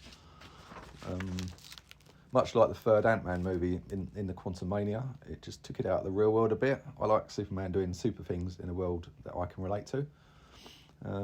Anyway, that lost a point and a half for me, but the sequence was better once I knew how it was. It was flawed and how it flowed by the second viewing. So anyway, little moments I did like. Saving the Squirrel. Looks like they had a real squirrel handler on the set, and I love that. Blowing the dog away, just another little nice Superman human touch. The snog in the kitchen was hot. Lois and David, their chemistry was amazing. The X-ray vision was framed like George Reeves' Adventures of Superman. Go back and watch it again, but the kind of the frown he does is really good, and no real special effects needed. So Superman telling Lois that the cocoa was good was a lovely human moment. The love theme, Lois and Clark, track 6 on the soundtrack, is only a minute long, but it gave me Lois and Clark 90s feels, and I started welling up. I also loved the punk rock track by the Teddy Bears at the end, but on first viewing, I wanted it to be the Superman theme. But on second viewing, I can see why it works really well, and the Superman theme does come in later in the credits.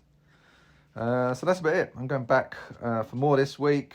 I'm going to take my 17-year-old daughter hopefully on Thursday, and I hope she likes it. We used to play Superman figures when she was about 7, and she loves Jimmy Olsen. It's really bizarre, but yeah, I'm hoping to take her on Thursday, and I'm sure I'll see it again after that. Hope it sticks around for a good month, and it makes the Batman kind of money. I also really want to see more of these characters soon. I don't want to wait until like 2028 when everyone's older. I just hope we get to see him again soon. And I'm sure Superman will have a similar kind of cameo in the next season of Peacemaker to what Peacemaker had in this one. So, love seeing Supergirl as well. That was brilliant. Got a really good laugh on the opening night. So that's my views on it. I'm excited, as you can probably tell. Sorry if that was a big ramble, and thanks guys for everything you do. This one's been a bit more important because I felt like I've had friends to share it with than the previous 2 Superman films. So yeah, thanks for all you do, and speak soon. Thank you. Bye. Mark, you legend. I just want to say, first up, the fact that he kept bringing up James Bond throughout that, it really meant a lot to me, because the histories of Bond and Superman are interlinked. Superman the movie was filmed on the 007 stage in Pinewood, and the fact that Mark mentioned that he'd seen it in the same cinema that he watched every Bond movie since A View to a Kill. Love it so much. And he was the one who made the Spy Who Loved Me comparison, which I thought was perfect. I think that this is the Spy Who Loved Me of Superman movies for me in a lot of ways. In the same way that it's the Batman Forever of Superman movies and the Spy Who Loved Me of Superman movies. So yeah, very, very well said, Mark. Thank you so much. Yeah, and don't be a stranger, Mark. He's such a great guy and a huge supporter of the show, and I really enjoyed listening to that. I was thinking there when you're talking about Jimmy being such a stud, I really want to reveal in the sequel that, you know, Jimmy did use the love potion, but when the effects wear off, that Eve Teschmacher was actually in love with him genuinely the whole time, and it wasn't the love potion at all. I have to say I totally agree with him in terms of, I think they need to get the next one out pretty quick. Like, I don't think they can sit on this for kind of 5 or 6 years and they'll never wait that long. Mind you, the Batman has been waiting for a long time. I know we're getting Supergirl next year. We might get a cameo Superman there. But really, you'd kind of be thinking maybe within the next 3 years, about 3 years from now, I'd say you'd want another Superman movie. Yeah, I mean, I was thinking about this. Apologies now, it's been a couple of letters ago, so I can't remember who said this specifically, of like, you know, why can't we just have a Superman movie with this cast and it's just Superman, there's no other characters and all that. I think it was Paul Martin. I think the genre has just changed so much, and the film landscape has just changed so much, and we're oversaturated with superhero content and blockbuster content in general. It's too hard to just say, oh, we're going to do a fun Superman movie and it's just Lois and Jimmy and the Daily Planet and Lex Luthor. I'd watch that miniseries though. I'd watch a 6-episode miniseries like that. But that's where you do stuff like that. You know, that kind of way. You don't do it in the big blockbuster movie. The big blockbuster movie has to be Guy Gardner and Mr. Terrific and kaijus, and there has to be so much going on because they have to put bums on seats in the cinemas and they have to make so much money and all this stuff. And it's like, we can't afford to just give you a fun little Superman adventure, you know, that kind of way. So, and with that in mind, what I'm getting at is, I don't necessarily know that they're just going to go, oh, here's Superman 2. They're going to go, here's Superman with these other characters doing another thing. And I think James Gunn has kind of alluded to that. He's like, we don't necessarily have a Superman sequel in mind, but we do have more Superman coming down the track. And he did say it's not going to be Batman versus Superman, which I was very grateful to hear. So there's something coming, and we are going to see more of these characters, but it's not going to be like a direct sequel where it's just like, here's the next chapter, which is unfortunate. I would absolutely always prefer that, but I understand the mechanics and the realities of it. It's just not, you know, it's not something we do anymore. You know, even Spider-Man. Look at the Spider-Man movies. It's like the first Spider-Man Homecoming. It's like, yeah, great, let's do more of that. And then the next one was like, okay, Nick Fury's here, and were going to Europe for some reason, and Mysterio, and then the third one was just like multiversal madness. Things aren't the way they used to be. You know, that kind of way? Can I read it? I actually got a message on my phone while just in the last few minutes from one of my best friends in the world, Dave Power. I've known Dave since I was 4. I saw Batman Begins with him back in 2005 in the cinema. I saw Superman the movie with him a few years ago in the Lighthouse, and he just sent me his thoughts, and I just wanted to read them out. He said, I was genuinely surprised by the revelation that the Kryptonians intended for him to rule over the Earth, and the robots playing the video of his Earth parents at the end was genuinely touching. My 11-year-old loved it. That's Marcus. So yeah, Dave has an 11-year-old son, Marcus Power, quite an established voice actor himself. He voiced one of the characters in an animated show called Lou and the Bally Bunch. He's a great kid, but my 11-year-old loved it. It was the first Superman movie he remembers watching. He said the theme song gave him goosebumps. He loved the emphasis on Superman's speed and the battle scenes. They look better than ever, in fairness. Overall, I enjoyed it much more than I thought I would. I hated a lot about all the post-Reeve Superman movies. Hated Jimmy and the son story and the stepdad in Superman Returns. Oh, sorry, hated Jimmy. So he hated Jimmy Olsen, sorry, and the son story. That's the kid and the stepdad in Superman Returns. Hated the sack. He hated Jimmy Olsen in Superman Returns? Yeah, I really liked Sam in Superman Returns. I thought he did a great job. I was surprised. That's why I reread that, because I was like, hated Jimmy. Hated the sacrifice of Kevin Costner of Man of Steel. Yeah, I get that. We spoke about that previously. I didn't like that either. A lot of people didn't. Hated everything about Dawn of Justice. I didn't hate anything at all about this movie, except maybe the credit song, which is the punk rocker song. I thought that was great as well. I've been listening to it all week. But yeah, thanks. That's Dave sent that in. Thanks, Dave, for that. Right, we're going to end with the beast. Are you ready for this, Alan? Yeah, maybe we should warn. Look, Zach is such a friend and supporter of the show. Warn people that this is, like 12 minutes long? But I can't wait to hear it. I have not listened to it, so I can't wait. I have not listened to it either. This is one of the premium Superman podcasters. He's one of our best friends we've made in the Superman podcasting community. He probably is our best friend we've made in the Superman podcasting community. Him and Matt Truex, definitely. He has strong thoughts. I believe he recorded this after his first viewing, so I don't know, his thoughts may have changed, and he was very kind in saying that he was more excited to hear our thoughts than any other reaction. So I'm really psyched to hear what he says here. And I hopefully we're not going to end the episode on a downer, but let's see what he has to say. What do you think, Alan? I think that Zach is probably going to be the least enthusiastic about the movie, but just from kind of conversations we've had since, but I'm really excited to hear his points. So take it away, Zach. Greetings, All-Star Superfan Podcast hosts and listeners. Zach Moore here from Always Hold On to Smallville with my thoughts on James Gunn's Superman. I thought it was okay. I didn't love it, and here are some of my thoughts. Clark Kent, way underused. I can't believe we got a scene and a half of him as, secret identity, mild-mannered reporter. I was really looking forward to a movie with him as a significant role. Obviously, Superman is the main character, but Clark Kent is Superman, and traditionally in the solo Superman movies, Clark Kent plays a big role. So I was disappointed that we didn't get any of that. And then the hypno glasses, like, why even bring that up when Clark isn't even a factor here? I found it very odd. If you think the glasses are stupid, I don't like that opinion. I think I think that's part of the suspension of disbelief and part of the whimsy of the character. And looking for a need to, quote-unquote, make them make sense is silly to me, as is that explanation. So... And then missed opportunity, too, like if you're going to do hypno glasses and say, oh, yeah, it makes his face look different when other people see him. Why don't we see that? Why don't we see other people's point of view showing someone? I would have said Will Reeves, since he cameoed in the film. That would have been a perfect cutaway from other people's points of view of when they see David Cornsweet as Clark Kent wearing glasses, they actually see Will Reeves. That's just a thought I had. If you're going to do it, just do it.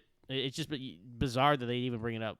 So, not to go on it too long, it was such a minor part of the movie, but Superman, in character, David Cornsweet does an admirable job.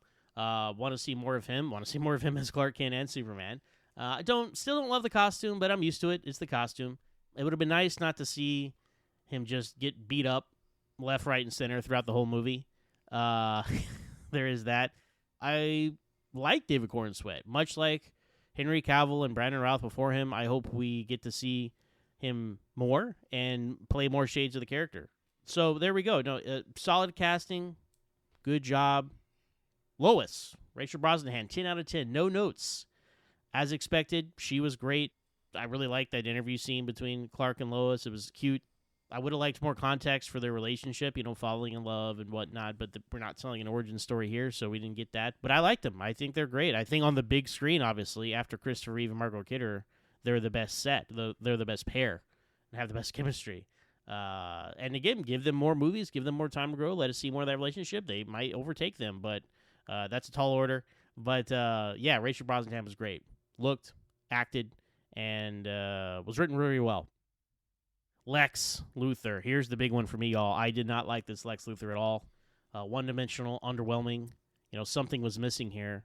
Near the bottom of my Lexes, unfortunately. Oh, come on. Yeah, it was just so shallow. So, I mean, we have no context. I mean, they start shouting All-Star Superman quotes at each other at the end. So I guess that's supposed to be his motivation. But I was very disappointed in Lex. I thought, oh, for sure, Nicholas Hoult, Lex here, he's really going to be a standout.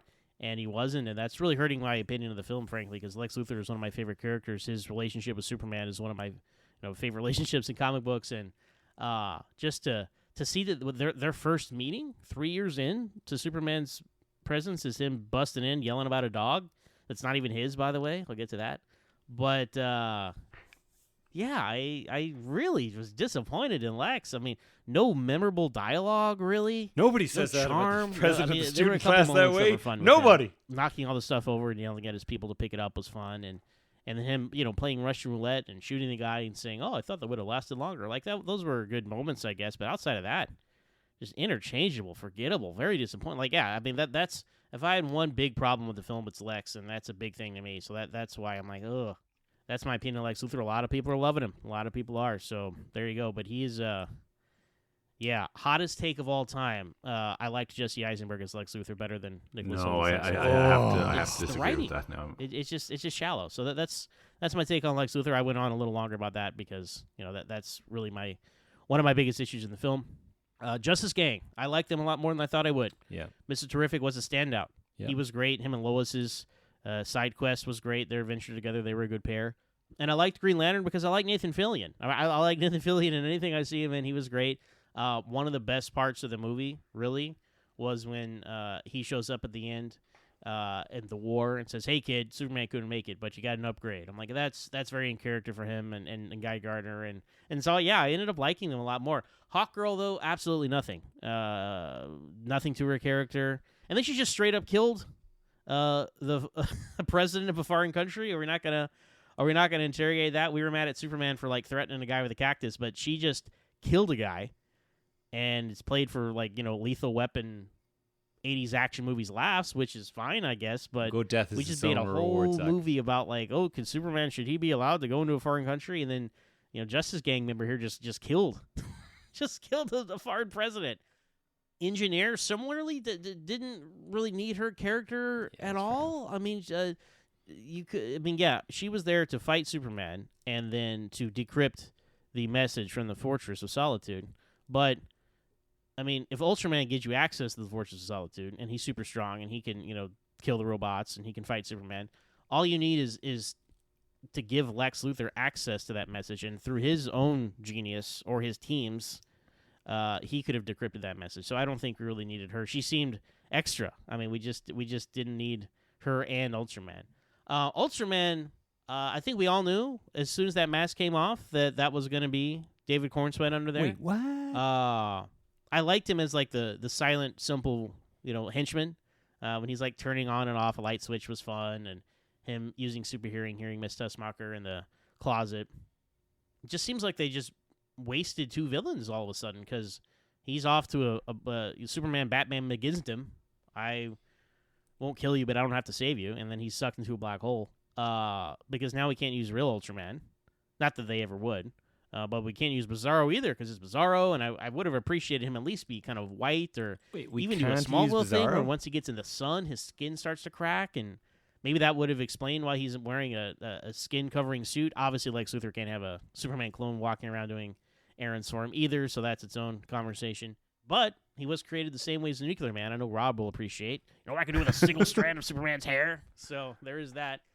Jimmy Olsen's great. Rocks. I really enjoyed everything with him, and I thought I'd be tired of Miss Tessmacher being a character, but I actually like the twist about her taking all these innocuous selfies that seem innocent, but they're actually collecting incriminating evidence about Lex. I thought that was pretty smart. I really enjoyed that twist. So, and I really like how Jimmy had something to do in this movie. He rarely ever does have something to do, and they really gave him something to do. So credit there. The Kents, by far the worst version. Sorry, of the Kents. Zach, you've lost me. Total stereotypical country bumpkins. Martha especially. Like, I did not like them at all. I mean, I don't think there's any conversation. These are the worst versions of the characters. That's a shame. And Daily Planet staff. Perry was good, but severely underused. Steve Lombard had a couple of good loud moments. I don't have a seat. That was a good moment. Cat Grant and Ron Troop. I don't even know why they're here. I was excited that they cast all these Daily Planet characters, and I thought we'd get some stuff with them, but they were... even Perry White to an extent, like, why are they even here? It's I'm glad they're here so we can build off them in a potential sequel, but I just thought they're really underused. Crypto, the super dog. Look, I love dogs. Crypto was fine in here. I know he's going to be super popular. Kids are going to love him. They're going to sell a lot of toys, a lot of merch. I myself might buy some Crypto merch because I like Crypto.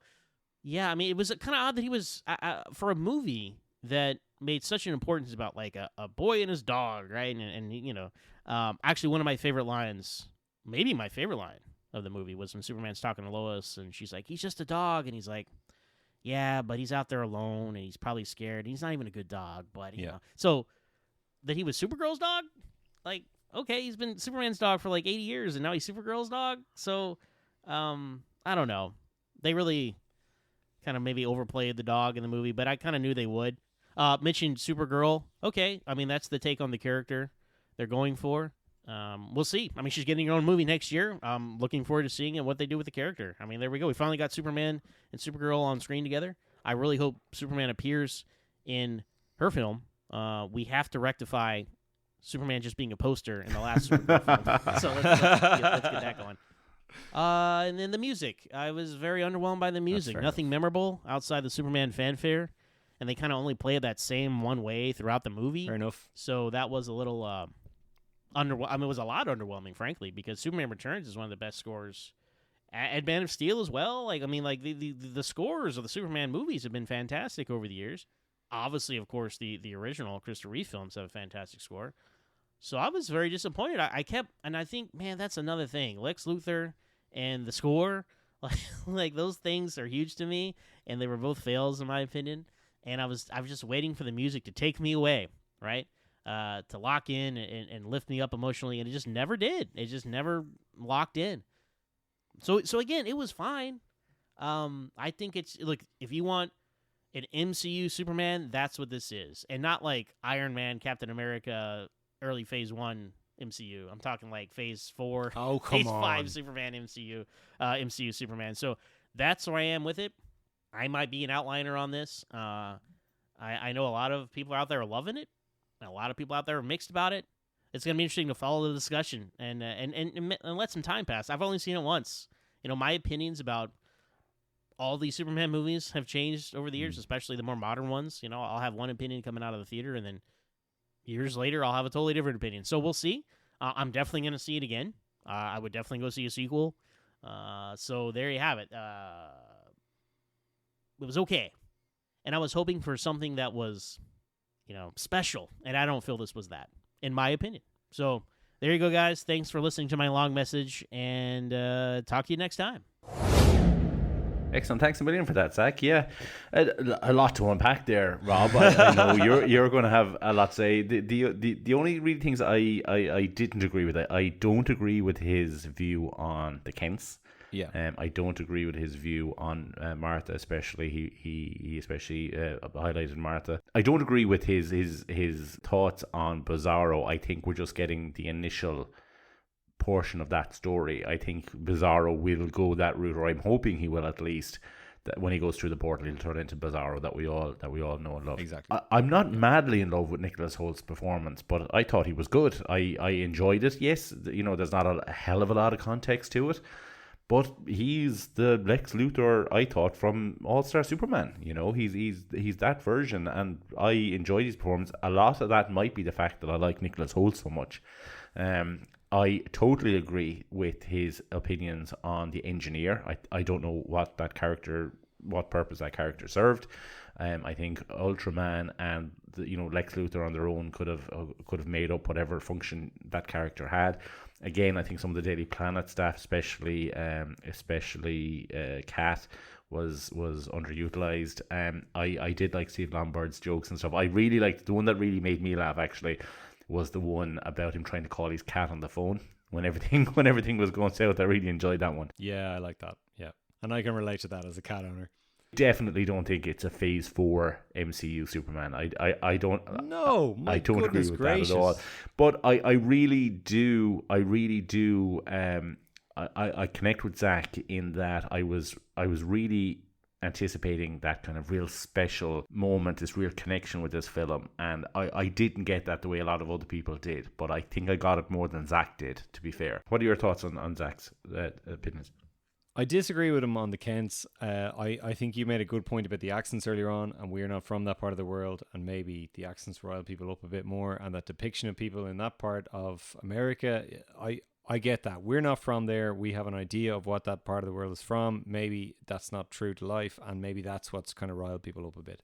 I get that. I think I really like this depiction of the Kents. I think it's really, really lovely. I don't like doing this, but it is true to like Byrne era comics. They are like that in Byrne era comics. They are kind of older and they have more country type sayings and stuff like that. They say Landagotion and all this sort of stuff. And those were comics from the 80s, that's not that long ago. I respectfully disagree with him on Lex Luthor, but I understand where he's coming from. Like, his whole thing is he really likes the kind of the interaction between Lex Luthor and Superman and the dynamic between them. And fair enough, like that there's not a lot of that there's not necessarily enough interesting context given in this film for why Lex Luthor hates Superman as much as he does.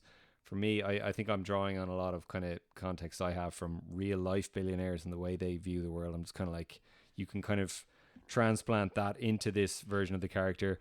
For me, I think as an acting performance, I think Nicholas Hoult is fantastic. He's definitely the best of the modern Lex Luthors in cinema, at least. I'd agree with that, yeah. And definitely TV wise, he, if you want to compare it with the TV versions, he's definitely better than, the guy from Titans and the guy from Superman and Lois. As much as he tried his best, I think Nicholas Hoult is a lot better than John Cryer. I enjoyed John Cryer, I have to be honest. I'd put him above John Cryer as well, to be honest. I do like John Cryer a bit, quite a bit, but I think of Nicholas Holt's Lex as like, what if Michael Rosenbaum did a lot of cocaine? That's kind of what I think of him as. I really, really liked him as an acting performance. Fair enough, I see where Zach's coming from. The Phase 4 Marvel thing, my goodness gracious. Like, I've said it a couple of times. This is a film that I feel like is self-contained, and I would watch it on its own, irrespective of anything else that comes before or since. I can't think of any Marvel film since Endgame, maybe, that I would just watch on its own, that kind of way. I haven't even seen a lot of them. They're so episodic now. Like, I don't know. Like, Fantastic Four is out now. I'm looking forward to seeing it. Who knows? But like, I doubt it. He's speechless. Zach, you've made Rob speechless. That never happens.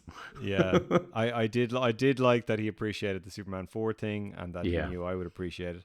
I think ultimately we're all on the same page. Like, whether you like the film or not, we're all on the same page that, look, David Cornswett's a great Superman, Rachel Brosnahan's a great Lois Lane, and we want to see more of these films. Yes. I think maybe the major disagreement we have is I think Nicholas Hoult is an excellent Lex Luthor. I don't think Zach feels that way. But I really do feel like James Gunn wants to dig into this version of Lex Luthor and find out where he's from and, what his kind of deal is and stuff like that. I feel like we will see that, and I feel like enough people like this version of the character that there is precedent there and that there is a demand to see that. So I'm not worried. Like, I don't think this is going to... Jesse Eisenberg, Zach, what are you talking about, man? My goodness. I have to say I can't stand it. And I was actually excited with Jesse Eisenberg when he was cast. I thought I could see how this could work. I could see how making him a Zuck kind of a guy would work. But it's just the performance. I can't do it. Sorry. And I think his exact words were, "I'm putting him at the bottom of my Lex Luthor rankings." I might be wrong. I'll go back and listen to it if I am. But I think that's what he said to me, Alan? I think that's what he said. Is Zach saying that he's worse than Scott Wells? I don't think Zach is taking Scott Wells into account, to be honest. I don't think he's taking Scott Wells into account in that. I think he's talking of the big hitters. I imagine he's Nobody talks about the student body president that way. Nobody. But you made a good point there. I think we can all, whether you love the film or you're lukewarm to it, I think we all acknowledge the positives and the kind of the things that aren't as great as those positives in it. It's just that those things are less important for some people and more important to others. A lot of people are hung up on the Daily Planet thing. A lot of people are hung up on the way it is, that the story is framed, where it starts. That was a major issue for me in our last episode, was that I felt that like I was disconnected and trying to catch up with the film. I really don't like, one thing I forgot to say, I really don't like the text at the start of the movie. I think it's a bit lazy. I you know what, I don't even think it's necessary. I think you could just do without it. We don't need to know what happens 3,000 years. But yeah, I think we're all kind of, we all have similar opinions. It's those positives and negatives, or positives and lukewarms, if you want, that kind of are different on everybody's personal graph. Very good that's point. really the issue. I think that's all of them. Do you? Yeah, no, I think that's everybody. I think that's everybody who got in contact with us. If we did miss out on anybody, it's only by mistake. We can include it in a future Metropolis mailbag. And look, that was a great discussion. Thanks to everybody who sent in their emails and their voicemails and their Facebook messages and everything. It's been superb. I've been looking forward to this for the last week and a half. Once the messages started coming through, and I was trying not to listen to them because I wanted to listen to them firsthand and just listen to them cold. So it's great. And if you decide that you'd like to get in contact with us, again, we're on SpeakPipe. We're on at All Star Superfan on Facebook and Instagram, at All Star Superpod on Twitter. We're on BLUESKY. We're on Threads. We're on SpeakPipe for the voice messages. And don't forget, guys, there's honestly, it's a lot of fun on the Inside All-Star Superfan Facebook group there, where like Paul Martin and Lorenzo and a lot of other people are members of that group, and we chat and we have a lot of fun and talk about a lot of the different topics, Superman related topics, and it's a great little community. So everybody, I hope you enjoyed this one. Stay safe, stay super, and take care out there. Bye bye.